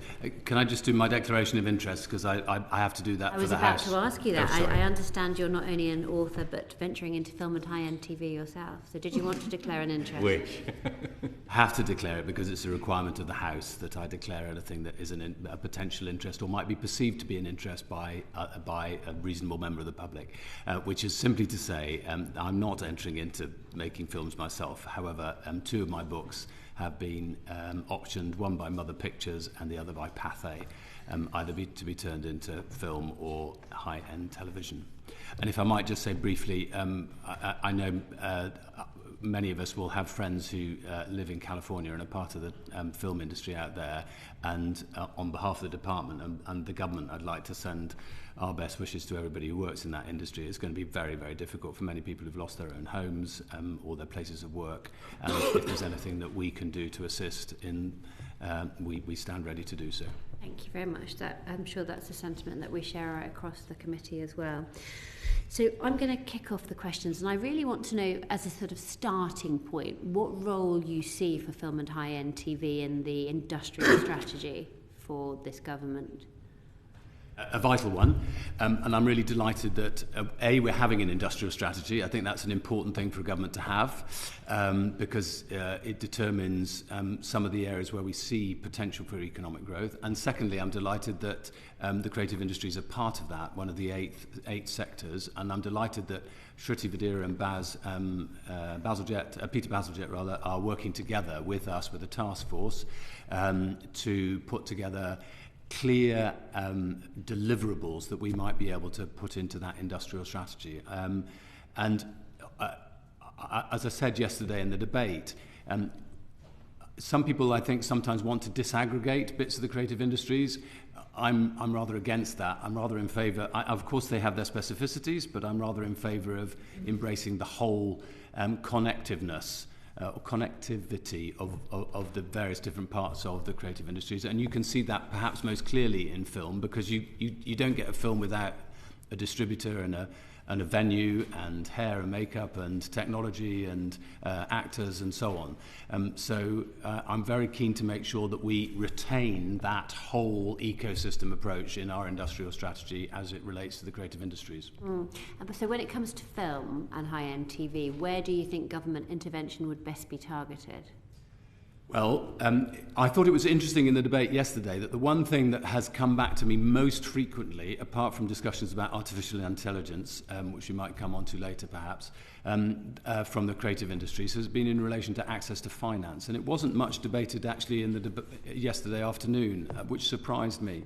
But it's a simple fact that the creative industries represent something like 6% of the economy, maybe 6.5% of the economy, but they don't attract that percentage of R&D financial support anywhere near. Now, you probably don't want to have a precise equation, because then for R&D you'd go through every different sector of the economy and go, right, you're getting X, you're getting Y, and so on. But nonetheless, it would be good to get much closer to that kind of figure, and that's one of the things that we're working on with the Department for Science, Innovation and Technology. And secondly, I think it's really, quite often many people in the sector have said to me that financiers don't really understand the creative industries and how to invest. Sometimes they understand how to invest in London and the South East, but not anywhere else, and not in creativity. And understanding risk in film and high-end television is a key part of what I think could transform that, and that's why we're working with the British Business Bank. And I'm delighted that they've said that they want to increase the work they do in this sphere. But I'd love to sit down every big investor in the world and explain to them why high-end television and film being made in the UK is a good place to invest. So a lot of what you've mentioned, and nearly all government interventions so far, have focused on production. We've seen very little in the way of distribution and exhibition when it comes to film and high-end TV and film in particular. Does this need addressing? And if so, how? Yes, I'm conscious of course, that I think we've lost 124 cinemas in the last couple of years. I think we've got something like 825 at the moment. Whilst, of course, a lot of us watch movies and films, on our mobile phones or on a tablet or on a television at home or wherever it may be, there is nothing that really beats that experience of sitting in a room with hundreds of other people watching a film. I remember going to see Barbie last year in Treforest, Nantgarw, and it's the first time I've seen the cinema absolutely packed, and everybody was adoring it. If we just watched it at home, it simply wouldn't have been the same. So yes, I think we've got to look at what help we can provide, and of course some of the work that we've done in relation to business rates, I think will, and the further work that we still have to do on business rates starting in 2026, will assist independent cinemas. But there's probably more we can do. And then you'll have heard some of the evidence from BFI, who were just before you, and I know that your government has spoken a lot about how it wants to kind of reset the relationship with the EU. So what's your thoughts on the position of rejoining Creative Europe? I'm going to call the Fifth Amendment at this point, I think. Not that we have a written constitution or an amendment to it. We're thinking about it. There are arguments in favour and there are arguments against, and there's a cost. And we need to assess, where we want to go on that. The one thing I'd add, obviously, Ben and Jay spoke about the value of the UK Global Screen Fund. I think we would absolutely recognise that. It's a lot, and we'll certainly be looking closely. They also said the Global Screen Fund did something very different from Creative Europe. Yep. So I would be... it's not off the table. From what you're saying, it's not off the table. I'm not putting it on the table, and I've not taken it off the table. It's nowhere near the table at the moment. There isn't a table to put it on. There's no table. Okay. But there's another serious point, which is the fact that UK film and television qualifies as European content is a really important aspect of our future in this sector, and we certainly don't want to lose that. So anything we can do to enhance that and protect that is obviously in our interests. I think it would be a good idea, to continue the analogy, I think it would be a good idea if the government did invest in a table, because this is something that the industry does keep coming back to. The Creative Europe Fund is something that a lot of people talk of with great pride. I note that you think that, Dame Caroline. And I'm I'm conscious I that... do. I am merely a vessel for the opinions of the film and TV. And the sector have said that to me as well. Yeah. Very good. Okay. We're conscious of it, and we are thinking about it. Very good. Well, we'll stop talking about tables now. I'll pass you on to Bio. Thank you, Chair. Welcome, Minister. Welcome, Alastair. Barbie, interesting one, actually. I wanted to go to Barbie with my daughter, my 11-year-old daughter, but she didn't want me to go because it wasn't really cool for her dad to follow. So I need to walk myself. What do you look like in pink, I guess, would be the question. Good. Might suit me. Very good. Anyway, assurances, that's what I wanted to speak to you about, which is what kind of assurances does the industry have regarding existing tax incentives, and whether the government are committed to maintaining the incentives or indeed increasing them? I'd like to hear from yourself and Alastair as well on that. Sure. The tax incentives and the tax credits, tax reliefs, which have been in place in various different forms over the years, not just in film and high-end television, but audiovisual as it's now termed, but also in other sectors, are a really important part of our investment in the creative industries. And look, let's go back one step, which is that our aim is to make sure that the UK is the best place in the world to make film and high-end television. In order to do that, we have to have a competitive set of tax credits. You've only got to look at other credits around the world to know that is a simple fact. And when we got to a point, as I think the previous government was recognising, that the 80% limit meant that the final 20% of post-production was sometimes being stolen by Canada or other countries where there were more effective tax credits. It was all the more important for us to have the VFX tax credit, which we then introduced in the last few months.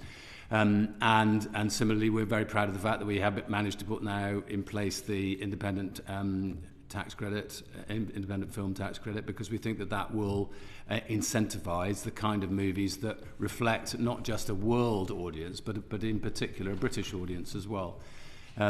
Now, all tax credits will always have to be kept under review, but we are very committed to them as a process. There's always the danger that you might have a perverse incentive somewhere in the middle of a tax credit, so you've got to always look at that. And I know all the bids that have been made to your committee. I've read all the evidence that you had both last year and in December. So I note that there's about 5 different bids for new tax credits in this area.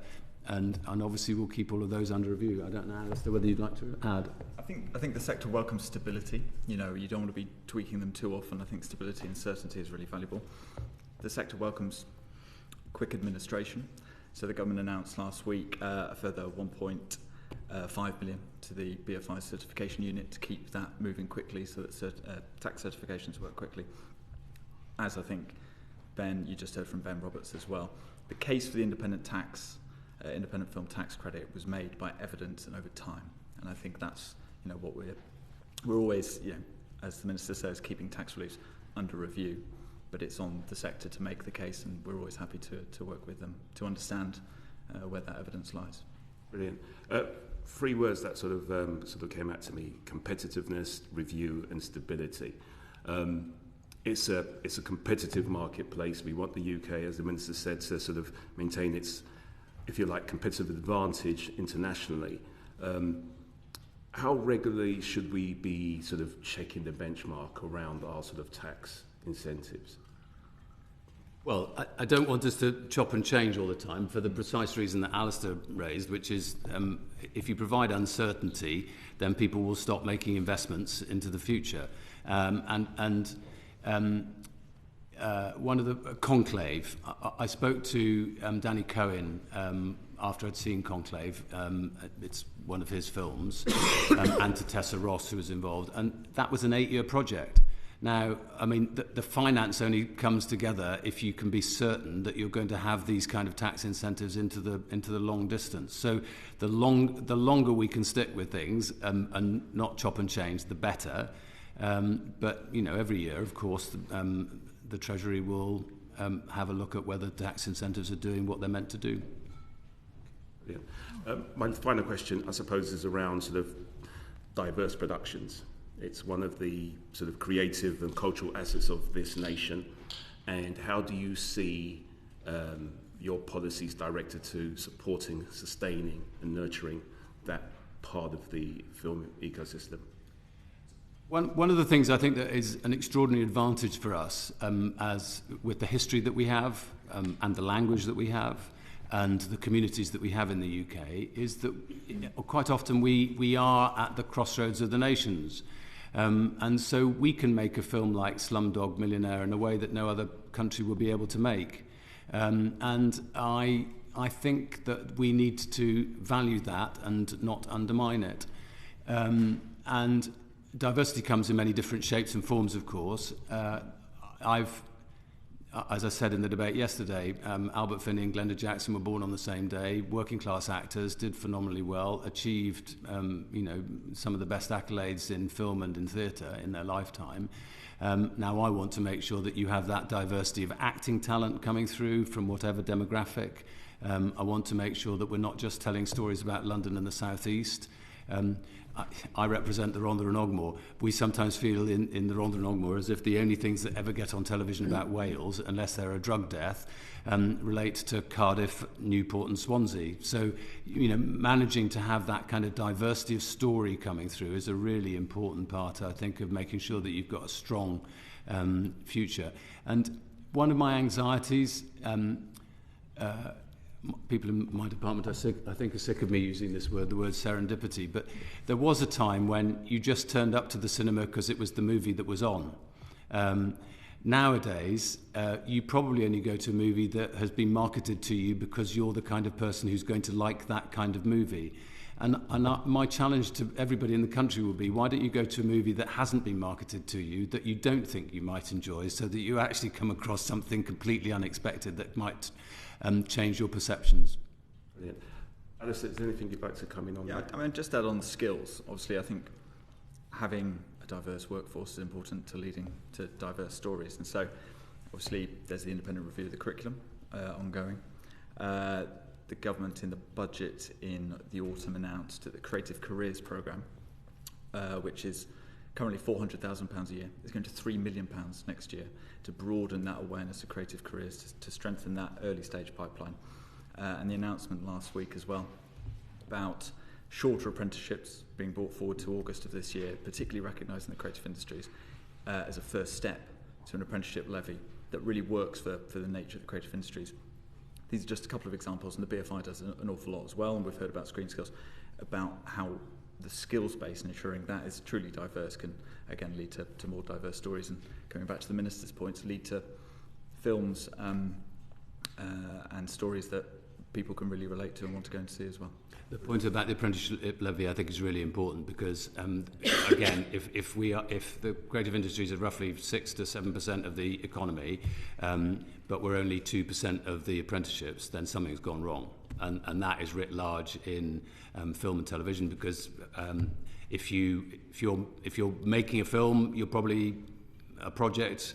When you're recruiting lots of people in is 6 months, maybe 9 months.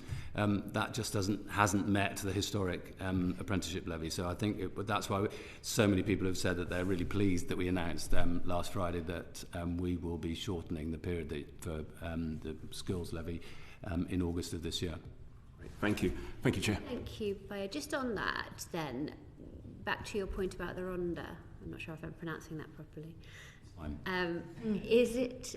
Would it be sensible, do you think, for the government to slightly tweak tax incentives or financial incentives to encourage productions to take place in more diverse parts of the UK, or to include a more diverse range of people and backgrounds in productions? I had a horrible feeling when I said it that you were going to ask that question. I think if we make it too complicated, there's a danger that it's just unusable. And anyway, I've come across historically examples of people sort of saying that they're making a production, that they are based in Wales to meet some kind of quota or other, whereas in actual fact they're really all based in Highgate, and they've got a nameplate on a door somewhere in a village in Wales. So I don't want to incentivise that. So I'm a bit sceptical about those kind of tweaks, if I'm honest. Thank you. Zoe.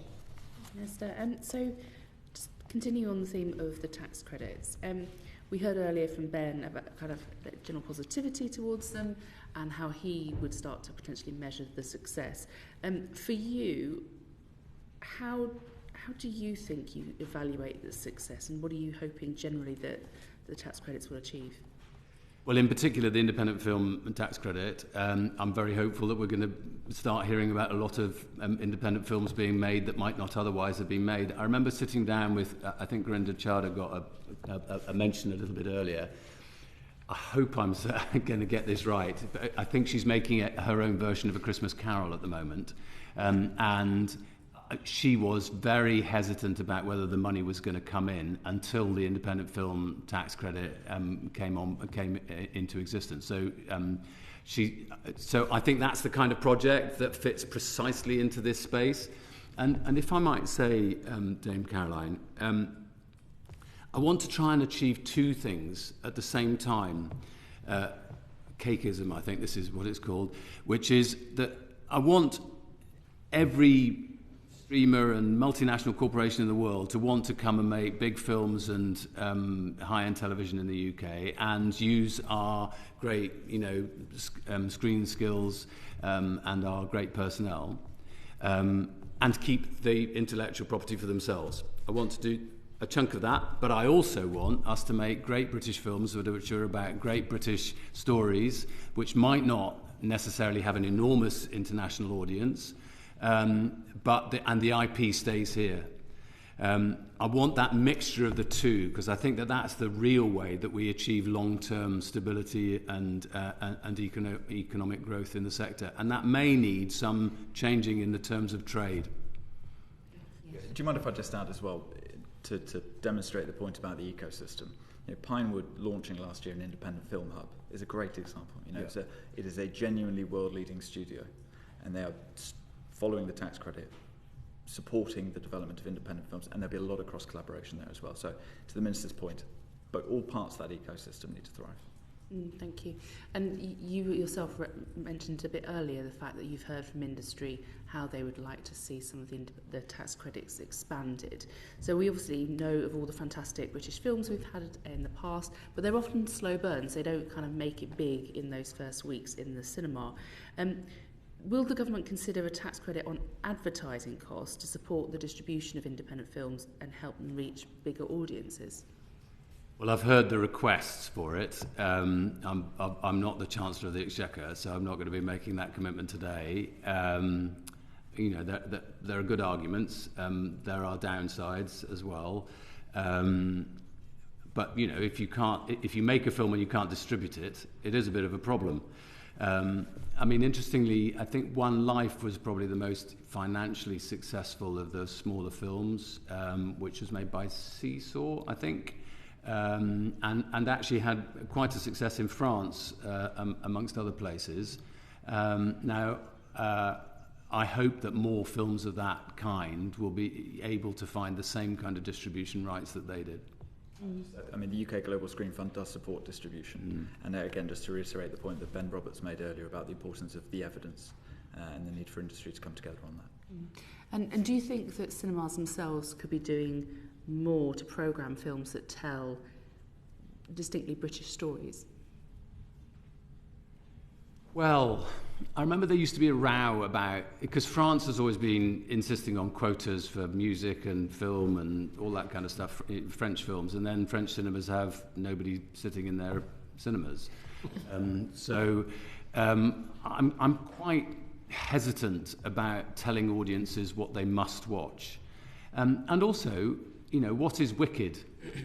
It was made here, British star in it, with several British stars in it. But I think lots of people would think that it was American.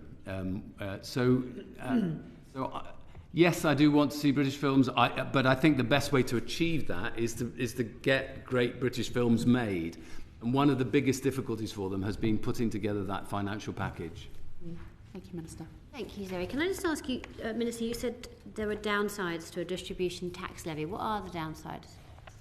Well, I have to write to you about the downsides. I knew you were going to ask me that. I would add, with any tax relief, you want to avoid economic dead weight and you want to avoid distortion. And you want to have the case that this is, in effect, taxpayers' money well spent. And so the downside is the cost. Does it deliver a benefit greater than the cost? That is always what we'll be looking at. Thank you. That's very helpful. Can I just go back to the cakeism point? I mean, I'm a great fan of having Which cake. point? Cakeism point. I'm a great fan of having cake and eating it. Otherwise, there's no point of having any cake. But you mentioned One Life. So James Halls, who directed it, came and gave us evidence. He was at one of our very, very first sessions of the predecessor committee. And as you probably just heard me mention to the BFI, he started his career at the BBC on TV programmes. So where do you see that? Where do you see our TV, British PSB TV fitting into that kind of ecosystem? Look, I don't know where we'll end up with the BBC Charter Review. That's not my area of responsibility. But I've always thought of the £3.75 billion of the licence fee as a massive production budget. And wherever we end up with, I want us to have a massive production budget for making television, not just high-end television, incidentally, also unscripted and a whole series of other formats, and movies in the UK. And you're absolutely right. Decades ago, all screen training in the UK was done by the BBC, and once you learnt your craft at the BBC, then you went on somewhere else to make a bit more money. That model has completely changed. I'm really glad that the industry has seized this, partly with some assistance from DCMS in 2022. But making sure that you've got a throughput of skills, and incidentally, these skills have to be not just in London and the South East; they have to be in all the different parts of the UK. I'm very conscious in South Wales, Cardiff and surrounding areas is a really important place for film and high-end television as well. Okay, thank you, Tom. Morning. I'm going to ask a little bit about supporting British high-end television. We've heard in the inquiry that the contractual practices of streamers can make it difficult for British production entities and independent production companies to build long-term sustainable business because the streamers can own pretty much all of the rights to the programmes that they commission. Do you think that domestic producers should be able to retain more of their IP when they're making deals with streamers? Yes. Excellent. If you want me to amplify, it goes to the point that I was making earlier, and I think Peter Kosminski's made it to you as well in writing, and he came in to see me in January. Look, his point is that not only that Wolf Hall would really struggle to be made again now, it was all BBC money, and I think others have said to you that there's something like 13 things that have been green-lit by the BBC that aren't actually yet being made because the green light is only a green light to thou shalt go forth and find finance, which goes to my point that I was making earlier about finance. But, it's a fundamental point, which is, this is my cakeism, which is I do want the streamers to come here and others. Tom Cruise has made massive investments in the UK. But I also want us to have a system where, a British production company is commissioned by others to make something where the IP or some of the IP remains with the production company. I kind of want a bit of both.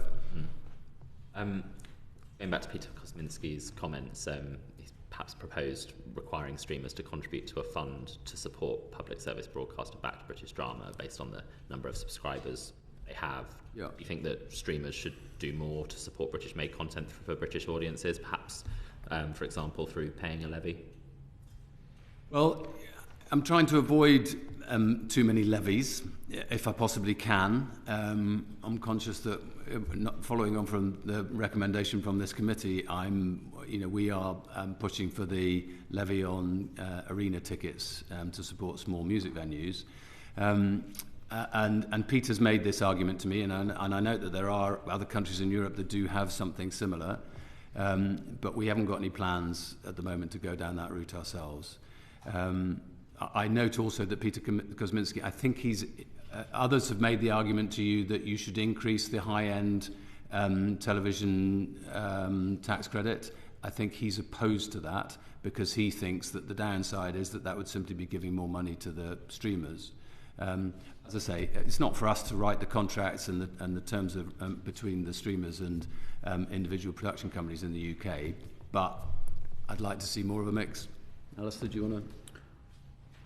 I mean, look, it's clearly challenges in making productions. I think it's worth noting, though, that there are still some co-productions happening, and I think HBO and BBC making First Day on Earth with Michaela Cole at the moment, Night Manager 2, Amazon. They are still happening, but I think the risk for the industry here is that changes in in commissioning decisions made abroad can threaten the resilience of the industry here. So I think we keep coming back to that sort of mixed ecology. You want strong domestic broadcasters, you want strong independent film, which is something that is being actively supported. And I thought the language that Jay used about more nursery slopes of training is really, really important.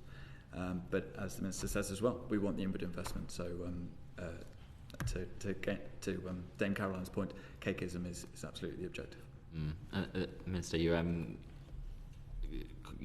talked about Peter Kosminski's comments on a potential tax credit uplift for high-end TV in the same way there has been for independent film. What's your view on it?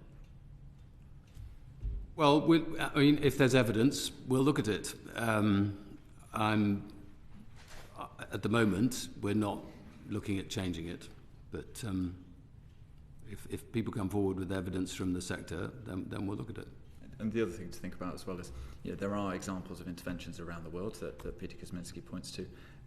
In Canada, they've had a lot of legal challenges and costs being passed on to consumers, for example. So it is a complex picture. I think in the British Film Commission's evidence to the committee as well, they talk about the risk of some interventions in this area dissuading inward investment. So we don't want to unpick the success that the industry has developed over the last couple of years. But as the Minister says, evidence and discussion is absolutely important.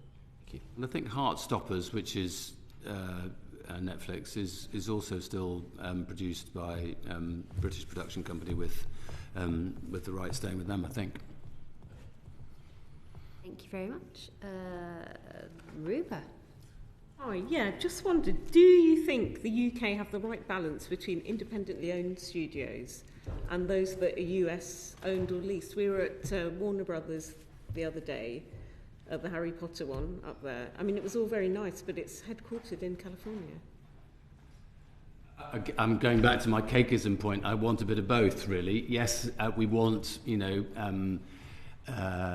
American or global, for that matter. I'd quite like a bit more of Bollywood and a bit more of Nigerian film production to be happening in the UK as well. As was referred to by Ben and Jay earlier, we're the largest film production place in Europe. Spain, I think, is second behind us, and we're proud of that. But we want that mixture. I'd like to see more independent British films being made here and achieving success either here or elsewhere. And should add as well, the government has invested £25 million in Crownwork Studios in Sunderland. There's a lot of support, both directly and through the British Film Commission and through the BFI as well, for expanding that studio infrastructure all around the UK. And I think the increase, square footage has doubled over the last decade. And we absolutely want that to continue, and I'm sure the market will develop different ownership models for that.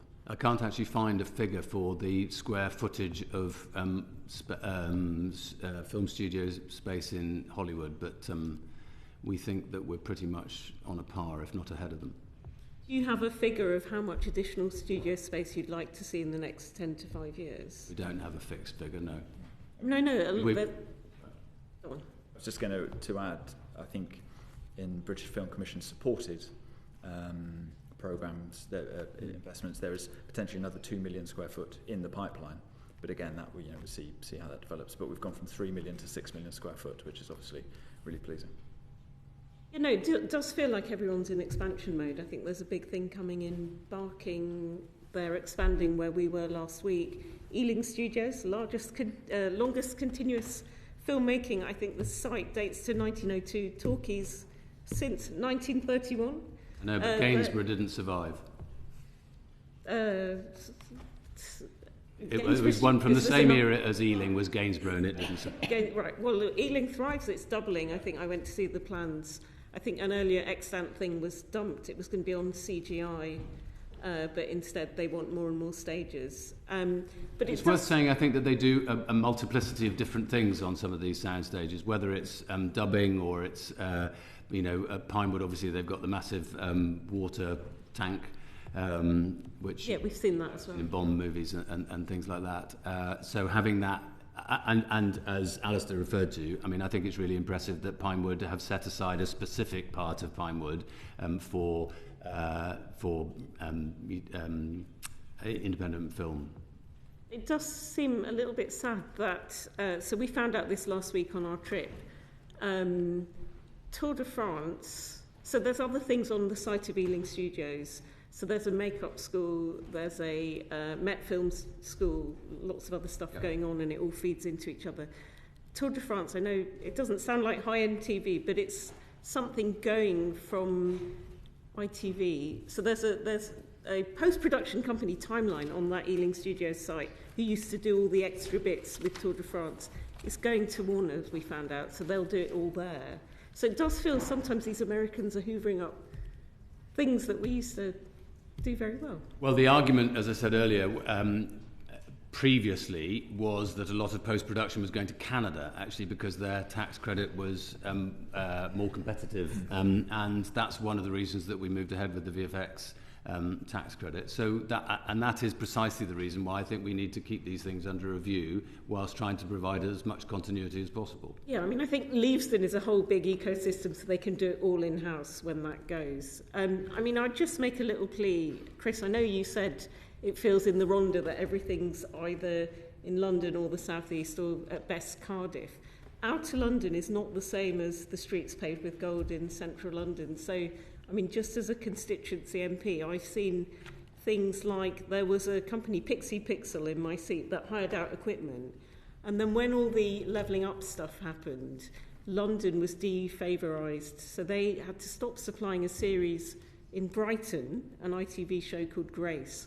That then went to a company in Manchester, although the logistics, the time taken of shipping all the stuff up there was way more.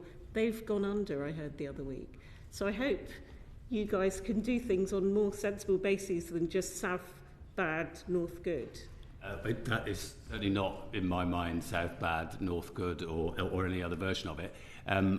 But which the previous government did, not us. Well, I don't know about that, but the only point I make is that I think that there are lots of things that will affect a decision about whether a Hollywood movie is made in the UK.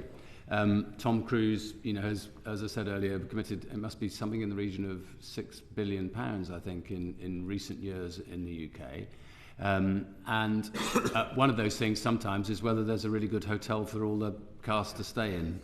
And some places in the UK that simply isn't true, which means that they lose out. And the creative industries are an opportunity for us to do proper levelling up, making economic opportunity everywhere in the UK.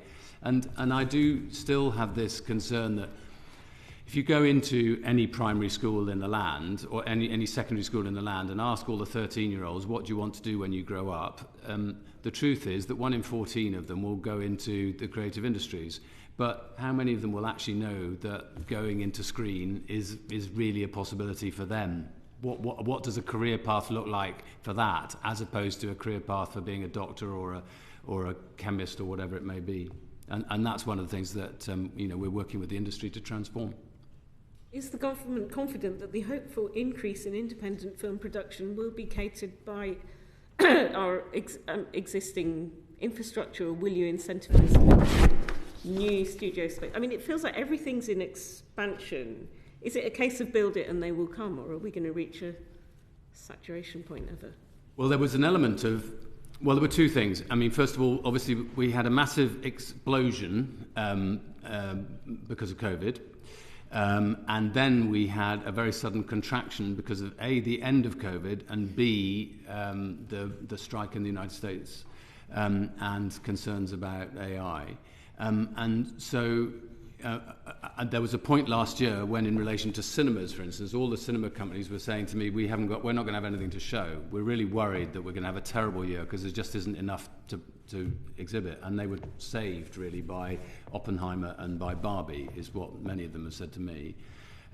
So trying to make sure that we don't have feast and famine is difficult. Which is why we're proceeding cautiously. But I think Alastair's absolutely right that the growth from 3,000 to 6,000 square feet of studio capacity is a really significant asset that we have, as well as the human personnel. Yeah, we want to increase demand and increase supply. So the tax relief helps increase the demand for studio space. Right, there's more independent films we would hope being made. On the supply, we need infrastructure and we need skills. And we've spoken a lot about both of those today. By the way, the company that went under, they said it was the American strike more than that particular contract, but that did not help when you're a small company and you've got a few suppliers. Oh, well, I know lots of people who had absolutely no work for 6 months, 9 months in the industry. And this is another issue in relation to freelancers, which I know was referred to in the debate yesterday afternoon. An industry that relies very heavily on freelancers. There are great benefits to that. Lots of people like that kind of work. But it can be very insecure, and then people leave the industry, and then we've lost out on having the personnel that everybody relies on to be able to put together a great movie. Yeah. Brilliant, thanks. So no overlooking out to London from now on, I hope. And the Barbie, the Dua Lipa pop video scene was filmed in North Acton, I can tell you. Well done, Rupert, thank you. The strikes undoubtedly shone a light on how much we rely on that overseas investment, the US productions, and really, the crisis at the heart of independent British domestic film production. And still, even with all this overseas investment, it is predominantly, those sound stages are being used for big overseas films. Is there anything you think the government should or could do to build new studio space that can be accessed by domestic productions? Well, there's less. I mean, just by having more space, it does mean that there's more availability, and I would say that we've actually made it over the last few years. We've made it more and more difficult for people to open new studio space. Planning laws and so on have intervened and make it difficult, even when you've got very significant figures like James Cameron, supporting particular projects and saying that they want to bring work to the UK. And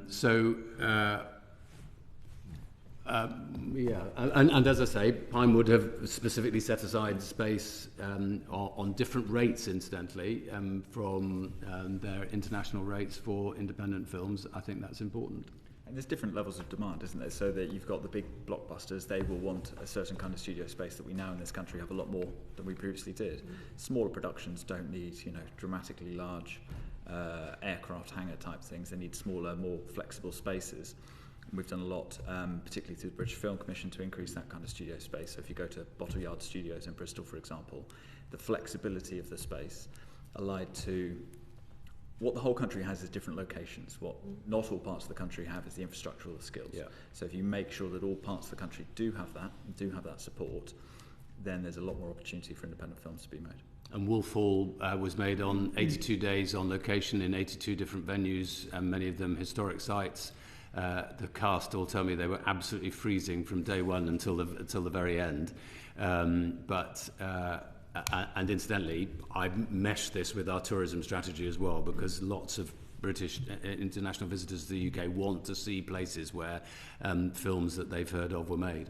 What was the plug for your tourism? Starring Great Britain. Very good. Have you seen it yet? Numerous times. Excellent. Paul. I'll keep this brief because we're already overrunning. Can I ask you a bit about screen heritage? Currently, less than 50% of our filmography is held by the BFI. So is the government supportive of a statutory deposit scheme at all? Alastair? I think we heard from Ben just before the challenges with that. They don't have the capacity to take on every bit of content in circulation. But it is really promising to see the discussions that they have had with streamers in recent years, where you get voluntary contributions from the likes of, I think, Netflix and a couple of the other streamers. Certainly, screen heritage is really important, and we're in constant discussion with the BFI about how we can support that. It is, but it's really difficult to choose what to keep and what not to keep. Because what we think today, people might look back at in 20 years' time, is not necessarily what they do. Would we keep all the goodies episodes? Choose for yourself. Yes, Prime Minister, yes, Minister, yes, and so on. I mean, these are very difficult decisions, and Berkhamsted is already full. A second one, at the BFI Archive, the committee heard that actually there are minor changes the government could make to copyright laws to help expand access to collections. Is the government open to making any reforms in that area at all? We are looking at copyright. No, I know we'd come on to that. Right. Yes, we're open to looking at it. We're working through how the specifics would work. I mean, I don't want to create an overly burdensome system and create an expectation which isn't going to be able to be met. Right, thanks. Thank you, Paul. Our birthday girl, Natasha. I was going to get away with it today. Yes, getting on. Hello. Thank you so much. There was a lot of discussion around skills and training and the apprenticeship levy and how we can ensure that the industry as a whole has the skills that it needs to grow. So just kind of going back to the apprenticeship levy, can we clarify sort of around the changes around the short-term contracts, and will they be able to go from project to project? Because obviously that's the nature of the business, is you move from one short project to the next one. So the one specific that we've already agreed on is shorter projects, so it doesn't have to be a year, and that will start in August of this year. There are other elements that we're still working on around portability, because that's one of the key things that all the creative industries have been asking for. It's very specific in film, but there are other creative industries for whom that applies as well, and we're still working on the details of that along with DFE. So something you're looking into because you recognise that's something that's... It seems obvious to me that you have to have a portable and flexible system to be able to deliver a proper apprenticeship scheme in this sector. And I mean, just to add, the Department for Education's obviously consulted on this and working through the details, but I think the film sector and the creative industries in general have been really engaged and coherent in their asks, and that's really important in making the case for some of these changes. And the announcement Friday before last on shorter apprenticeships, the government spoke about the first step in a flexible growth and skills levy that meets creative industries' needs. So we're working through that Department for Education. And within that, I suppose, giving them the flexibility to cover the additional costs that come with that portability, so helping smaller organisations are kind of... It's one of the things that DFE are looking through, yeah. And then how will the government ensure that we have enough high-quality training providers in this space? Matter really for DFE, I'm afraid. Screen Skills New Strategy, which you've spoken about a bit earlier, had 5 sort of central components, one of which is really about increasing access to high-quality training. I think that's been a concern in film and other parts of the creative industries, that the sort of disconnect between those doing the training and current industry practitioners. So the more that can be brought in, so that people getting trained, okay, this is what the technology is today, for example, is really important. So again, that's true of apprenticeships, but it's true of all parts of the skills system, making sure that the quality of training is available and speaks to the demand from industry as it stands today. And we have to look at this. I know we're doing film and high-end television now, but we're looking at this also in relation to music, for instance, whether the exams that people sit at school are really the right kind of exams for learning to actually being able to perform and make a living out of playing the guitar, for instance, so all those elements of whether we're training people to be able to make a living out of their art and their creativity or not, a part of what we're working through with in each subsector within the creative industries. It's just sort of come up here as you've been talking about these plans, talking about the DFE and how it sits with them and this is their remit. Do you think that sort of disconnect between the two departments is what sort of made the delay in reforming the apprenticeship levy kind of continue, and are we going to be able to nip that in the bud a bit? Well, we've been very keen from day one of the new government that DCMS will work very closely with the Department for Education. It was really good when we had a Creative Industries event in Growth Summit in Gateshead a couple of weeks ago that we had DFE Minister there, Kath McKinnell. We have weekly conversations with them, both at official and ministerial level, because look, the truth is that if you don't have a proper creative education in every school in the land, then you're not going to have the pipeline that delivers the actors, the performers, the writers, and all the rest for all the creative industries that we're talking about. And just to add as well, creative industries is one of the 8 sectors prioritised in the industrial strategy. So for those conversations with Department for Education, they absolutely get it, and we're working through the time. Lovely, thank you. Jo. Yes, so I want to continue on the skills challenges, but more industry specific, and it does follow on from what you were saying. The visit that we had to the archives, they mentioned the... someone rewound. So basically no formal training available to film archivists either in the UK, either at apprenticeship level or degree level. And obviously that's a huge problem for that particular industry. So basically they're not financially viable. So what more can we do? Obviously, you said about speaking to DFE, but what can we do to speak to education providers to make sure that these courses are available? We talked to the DFI a lot about the archive, and it was interesting. You know, when you go to Berkhamsted, and with no disrespect to any of the people there, but the BFI will say, look, these people have all been here 20 years. We haven't been able to get the pipeline of young people to come on and take these roles, particularly when you're dealing with older materials. I remember when I last visited, they were sort of taping up 2005 Ashes on the screen, and the way that broadcast content was recorded 20 years ago is very different now. So it is important that they have the people to do those jobs, and I think it's certainly something, when we talk to the BFI about how to support archiving, making sure they've got the workforce to do it is absolutely essential. I think it's also partly about the BBC, because the BBC has its own archive, of course, and is required to have one, and we need to bind them into those conversations as well. But this technology has changed so dramatically in such a short period of time. I remember when I worked for the BBC in Brussels, we were showing a BBC TV, I think it was Walking with Dinosaurs, to lots of MEPs and commission officials and so on. And the big issue was whether we could find a cinema that could present it digitally rather than on tape. So now, of course, you wouldn't even think twice about that.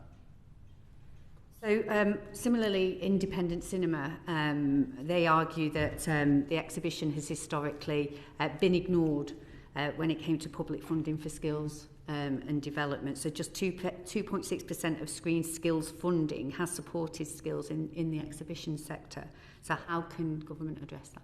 Well, I'm not sure it's for government to address. I think it's primarily for the industry to address. I'm having those conversations with the distributors and with the industry.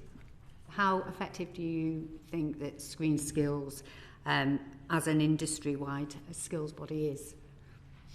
I'd give it 4 stars out of 5, to be honest. And I think it's transformed. It's as I said, years ago it was everybody just left it all to the BBC and then thought everybody else would float and get on. And when innovations came along, somebody they would somehow by osmosis manage to absorb it into their system. And then everybody realised that wasn't going to survive as a model. The BBC wasn't going to be able to do the training for everybody. And so I think that the industry has seized this in the last few years, and I want to put on record that I want to praise them. There are areas where, such as the ones that you just suggested, where they need to go further.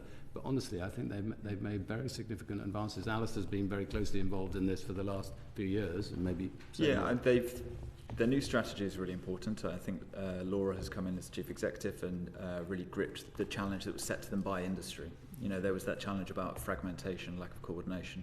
I think their new strategy has not only set out a way to do that, but has importantly got industry buy-in. Now, it's important that that carries on. The other thing to say about Screen Skills is they administer, I mentioned the Creative Careers Programme earlier. They've done a really excellent job there with a very small amount of money, to the extent that the budget is almost multiplied by 10, thanks to the Treasury in the autumn. So I think 4 stars out of 5, I would defer to the Minister's assessment there. Okay, thank you.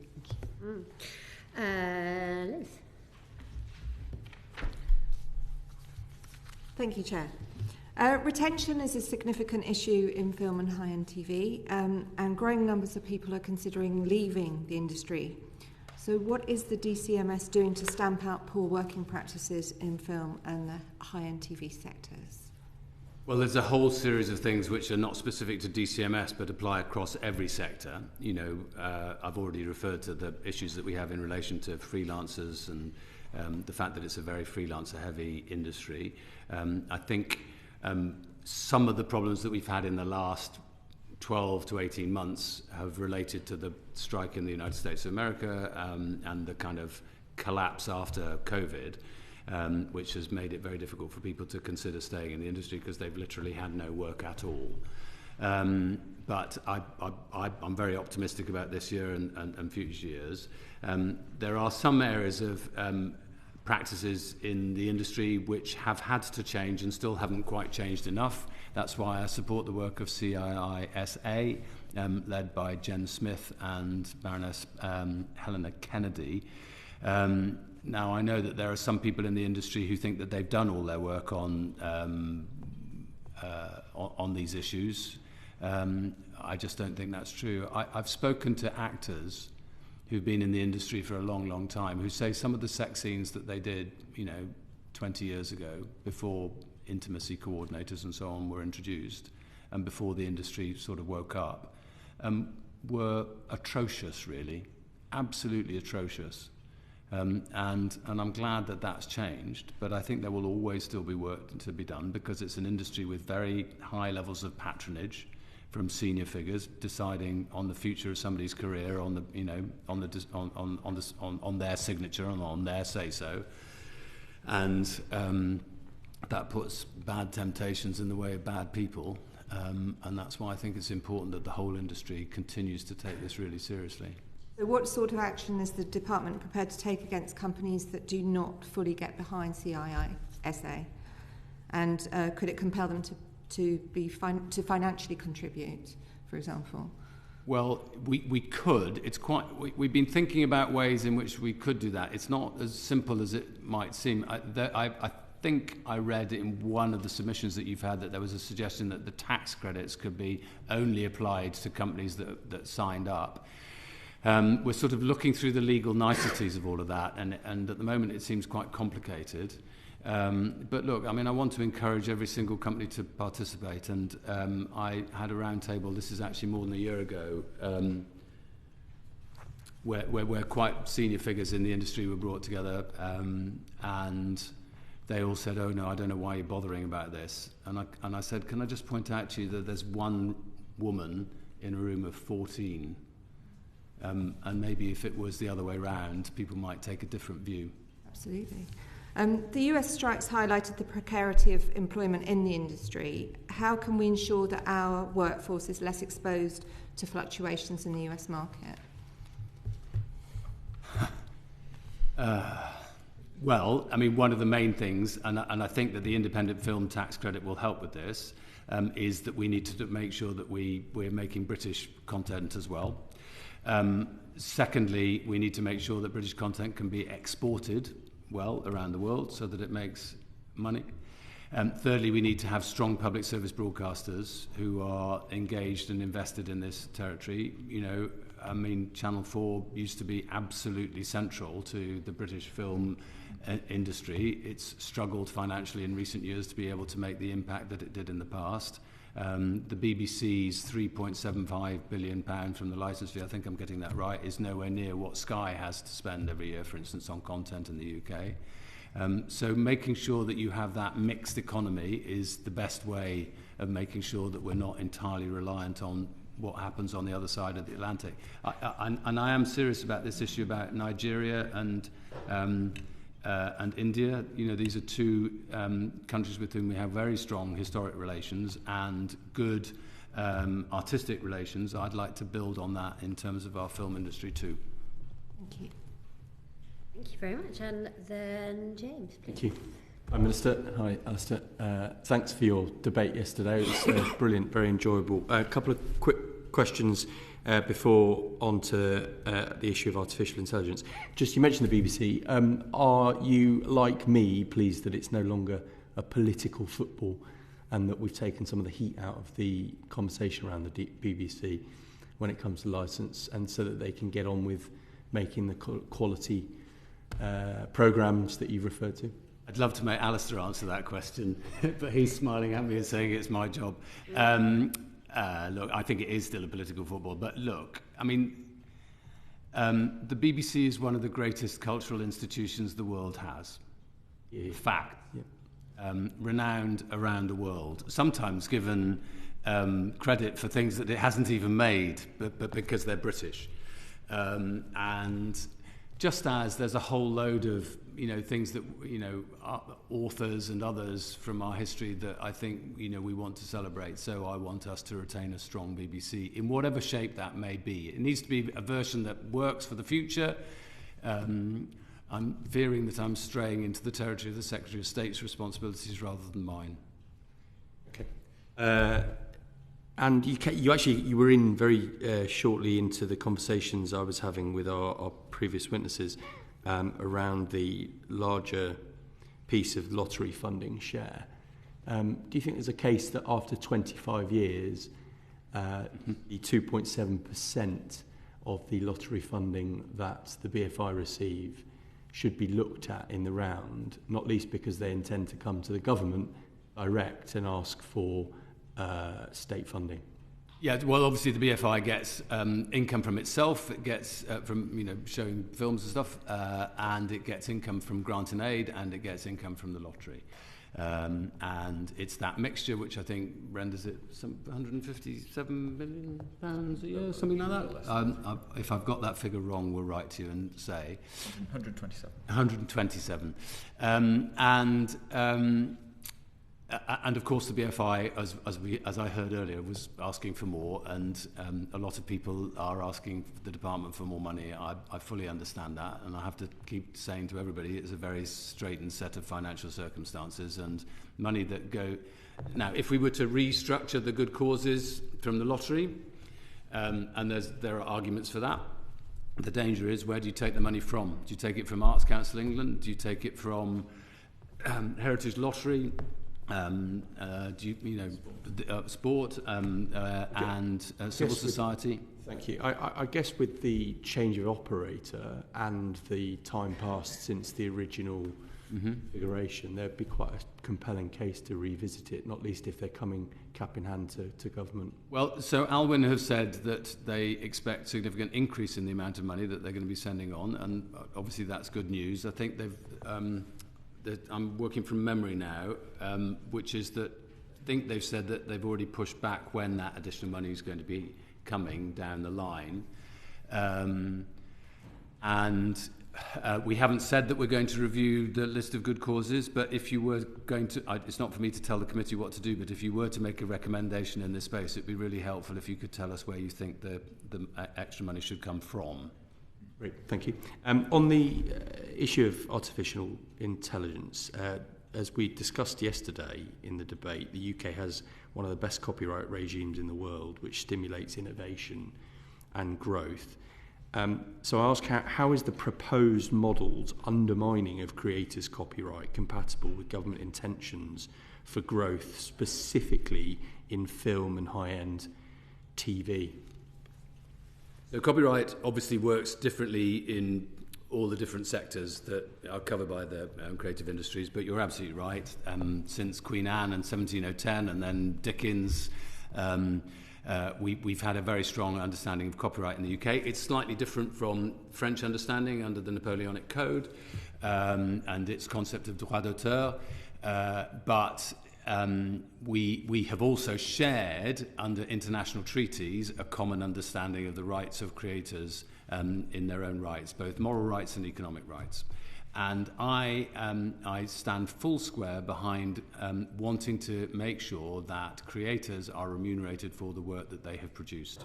Otherwise, how can they possibly be viable, and how can our creative industries be viable? I would also say that probably as a country that is more heavily invested than most in the creative industries, we have more to lose if we get this wrong than many other countries in the world.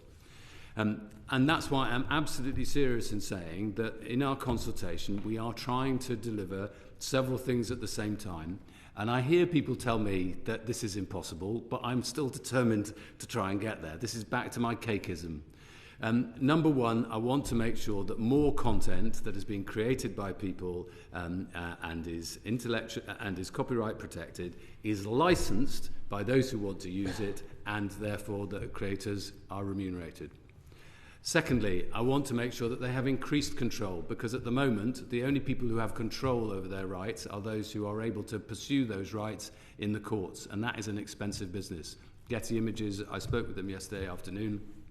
They may have, the UK court case may be happening later on this year, I think May, June they're talking about. Maybe that will come to some view, but it will only be about a very specific issue. It won't resolve the matter for everybody else. And thirdly, we want to make sure that there's enough access for the AI companies to be able to do their job. But I was very serious too when I said yesterday evening in the debate that there is a I would always argue in every industry that there is a special dividend for those who are most ethically bound. So I think people will probably want to use AI companies that have licensed and paid for intellectual property.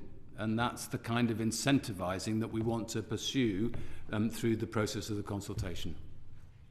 Do you think the legal wrangles will increase with an opt-out model more than they exist at the moment? Do you think there'll be more cases, more battles as a result of opt-out? Well, our aim is not to achieve that. Now, look, I mean, there are several parts to the consultation, as you know. There's the text and data mining exemption, which everybody focuses on, and then opt-in, opt-out, rights reservation issue, and then the transparency issue, and then there's the other issue, which Dr. Pavis, I think, gave evidence to you about, where she said the law is unclear in the UK and actually could do with some tidying up.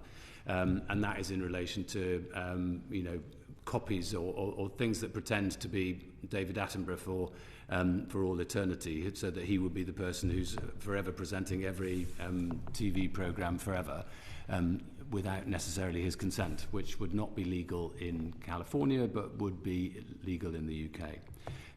So it's in that whole package that I think we want to incentivise the creation of a technical solution to the issue of how you can very easily and readily and accessibly protect your own rights and control your own rights as they might or might not be used by AI companies.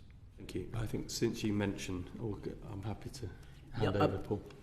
Given that you just mentioned the technical solution, it seems quite obvious that the government's consultation relies on that technical solution. You've made that quite clear in the House. It's contingent upon finding one.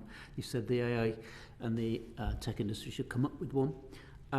My question, it's one to Alastair really, is it's early days in the consultation, but given that it may well be that that solution is not found quickly, how will that affect your timeframes of what you're proposing?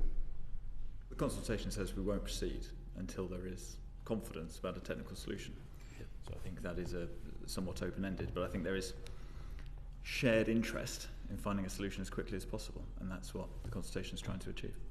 Is there any time frame that you've got a ballpark figure for how long that might take? Because the problem is, my understanding from the tech industry is that this is so complex that it could take quite a long time, if at all. Given that governments bet the farm on a technical solution, where does that leave you if you can't find one in time? Well, one possibility is we end up doing nothing. But as I said, I think that is not an optimal solution. And so we are trying to incentivise and engender a technical solution. I'm not so sure that it's as impossible as some are suggesting. I went to the Daily Mail group last week, and a lot of British newspaper houses have signed up to a particular version of AI which will tell you where the story has come from and in what proportion is it a Sun story or a Mirror story or a Daily Mail story or whatever, and would remunerate it in accordance. So I don't think that this is as impossible as some might suggest, and I know some AA companies have already been coming to DCIT and talking about it. My question's a bigger one, which is how will the government judge whether or not that technical solution is workable? It won't just be us, sorry. Yeah. It won't just be us, it will be us working with everybody else. I suspect this will be an ongoing process of debate and consultation. And I think the value of the consultation in particular, it sets out the government's objectives very clearly. You know, supporting control, supporting licensing, supporting transparency, remuneration, as well as appropriate access for AI firms. Now there is certainly a lot of debate about the technical way to deliver that, but the clarity of the objectives is really valuable. Now, ultimately, you know, if we get into that degree of detail, we'll have to work very closely with all parts, all industries, to identify what has and hasn't been met. But the objectives are very, very clear. I should come back in on that. That's good clarity on the source material point, Minister. You made the distinction yesterday yourself in reference to, I think, John Whittingdale's comments on the difference between a book and a series of photographs and it being easier to determine the source of one over the other. And I would say that that's definitely true in sourcing links to the Daily Mail's article or coverage of X versus then the source material or the training the data sets rather that large language models are being trained on. That becomes almost anonymous or anonymized process, doesn't it? And that's the worry that they ingest a series of creative content and reproduce it as their own, forfeiting any real claim unless they're signed up to ethical transparency and audit trails, the creator gets overlooked. Or unless they're required by law to have transparency about their inputs and their outputs. That is to say, they've got to say what URLs they've searched to be able to come to their conclusion, and as part of their large language model training, and their outputs. In other words, when it comes up with it's created a picture for you or it's created a story, how much of that is based on the works of A, B, C, D, E, and F. Now, that's also obviously part of our consultation. If you look at the lie on 5B, there's an argument as to whether that was deliberately created under an exemption that already exists, so as eventually to be used for commercial purposes, or not.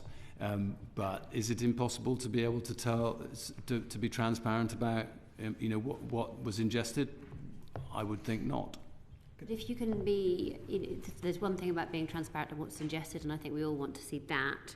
And there's one thing about the likes of the Daily Mail signing up to some sort of agreement so that they can identify the provenance of something that comes back at them.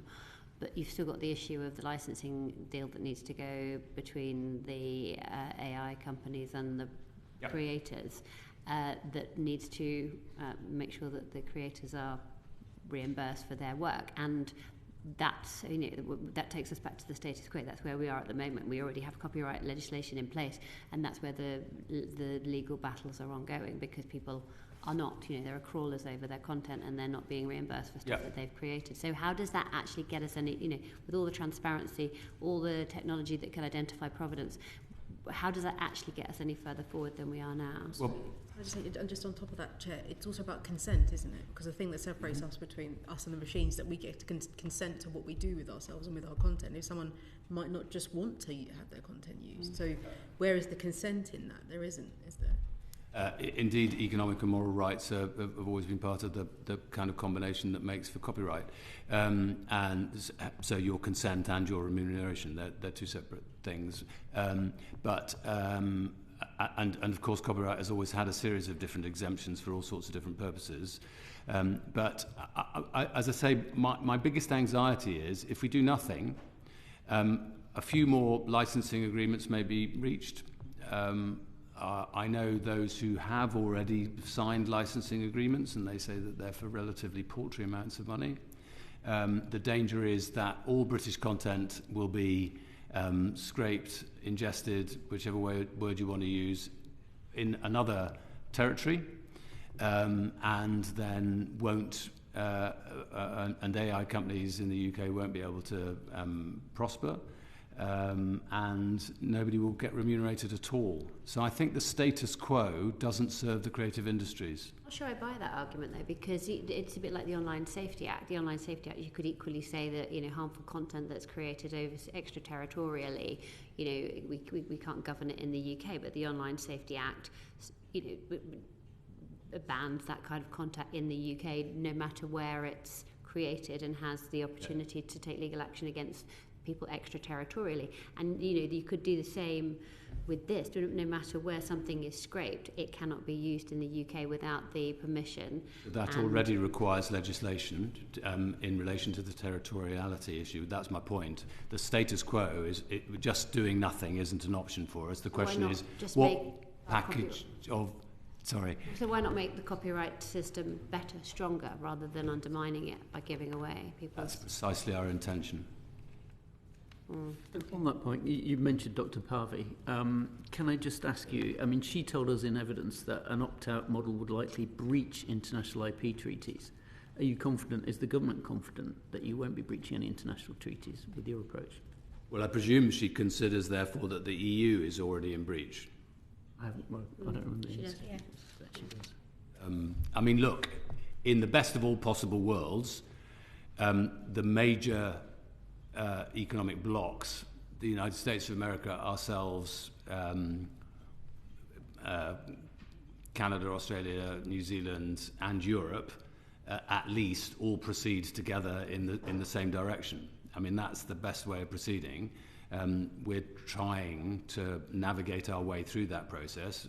We've provided a consultation to try and get to a better place than we presently think. It's worth underlining, obviously, every other jurisdiction around the world is grappling with this issue. There's a range of approaches, so Japan and Singapore taking much, giving creators no control. None. And so we want to learn through the consultation and through lots of ongoing conversations with experts across all parts of industry what we can learn from others and introduce the best possible system. And as the Minister said, whatever solution we come up with is not developed in isolation. Where AI models are trained and the services provided here will have a bearing on the genuine rights and potential for remuneration that creators will have. The consultation could not be clearer that supporting those rights is an objective of this government. And so, we'd encourage obviously everyone to submit responses to that consultation and plenty of work ahead. And finally, do you think that the developments in the last few days over DeepSeek underline the fact that actually these big tech firms which are trying to eat the lunch of lots of creators in Britain are going to have their own lunch eaten by a Chinese firm, and therefore then maybe they should be treading more cautiously over creatives' rights? There's always a danger. I can't remember who I was talking to last week who said, look, this feels like the Napster moment. And then we ended up with Spotify. Everybody thought that nobody was going to be remunerated for stolen music at all. You don't get much from Spotify. Well, no, I was good. You can have an argument about whether Spotify remunerates enough. And for that matter, an interesting point, Chair, you referred to creators and the AI companies, but actually in many different sectors there are lots of intermediaries in the way. So the record companies or the record labels or whoever it may be, or collective licensing and so on, and that plays differently in the UK and Europe from the United States of America. All of these are reasons why I'd like to get to a place where people are remunerated for their intellectual property where it is used by AI companies. That's what I'm trying to achieve. If anybody wants to help me in that endeavour, I'd be very grateful. In the interest of consultation, do you think it's telling, should the creative industries read anything into the fact that the Secretary of State for Science, Innovation, Technology and the AI Minister have not met with groups of people from the creative industries yet? No, I don't think so, honestly. I mean, I work very, very, as you know, I'm in 2 departments, and I'm meeting a lot of people on this subject, Ferro Clark and I have pretty much divided the labour in the sense that she's mostly seeing the AI companies and I'm mostly seeing the creative industries. But we've got a couple of roundtables coming up where both of us will be at both roundtables. So we're making sure that both departments hear everything. But honestly, this is a joint endeavour between DCIT and DCMS, and so there. So there, very good. Sorry, I couldn't think of anything else to say. Before you escape and run out of steam altogether, can I just ask you... Thank you very much. Very quickly. Can I ask you, has the DCMS... We heard recently the new old American president has said that he wants to make Hollywood great again. Has the DCMS... Maybe this might be a question for you, Alastair. Has the DCMS made any impact of the likelihood of President Trump's policies when it comes to his commitment to restore Hollywood, from how that might impact us on film and high-end TV? I want Hollywood to prosper as well, and I want Hollywood to prosper by making lots of its films in the UK. Is this something that you're, as a department, going to just look at, or you're... Obviously, you know, we have a very strong cultural relationship with the United States of America. We work on it all the time, and I note that several British people are up, including Wallace and Gromit, for Oscars in the next couple of weeks, and Ralph Fiennes and Cynthia Erivo. So all of that is good, and I don't foresee a problem. Felicity Jones. Felicity Jones, you're right. Finally, this is slightly more tongue-in-cheek, but President Trump has announced he's got his film ambassadors that will be advising him on his policy on Hollywood. He's chosen Mel Gibson, John Voight, and Sylvester Stallone. If the minister had to choose his 3 dream film ambassadors to be able to advise him on the way forward, who would he have? Olivia Colman. Yeah. Good choice. Olivia Colman. And Daniel Craig. Oh. Who wouldn't? Thank you very much, Minister. Dame Caroline. Every time I say Dame Caroline, I just have bits of South Pacific going through my head. I didn't even know where to go with that. Thank you, Minister and Alastair, for your time. I want to thank actually everyone who's appeared in front of our committee over the course of this very, very, very long inquiry between us and indeed the previous committee, as well as those who've submitted the tons and tons of written evidence, and those who've hosted us on visits. We've made visits in England, in Scotland and in France, and we have left no stone unturned in our inquiry into what can be done for British film and high-end TV. But this isn't the end. We will be bringing together everything we've heard in a report in the spring, making recommendations to ensure that telling British stories is central not only to the spending review and to the industrial strategy, but to all decisions being taken in the future. So for now, that is a wrap. Order, order.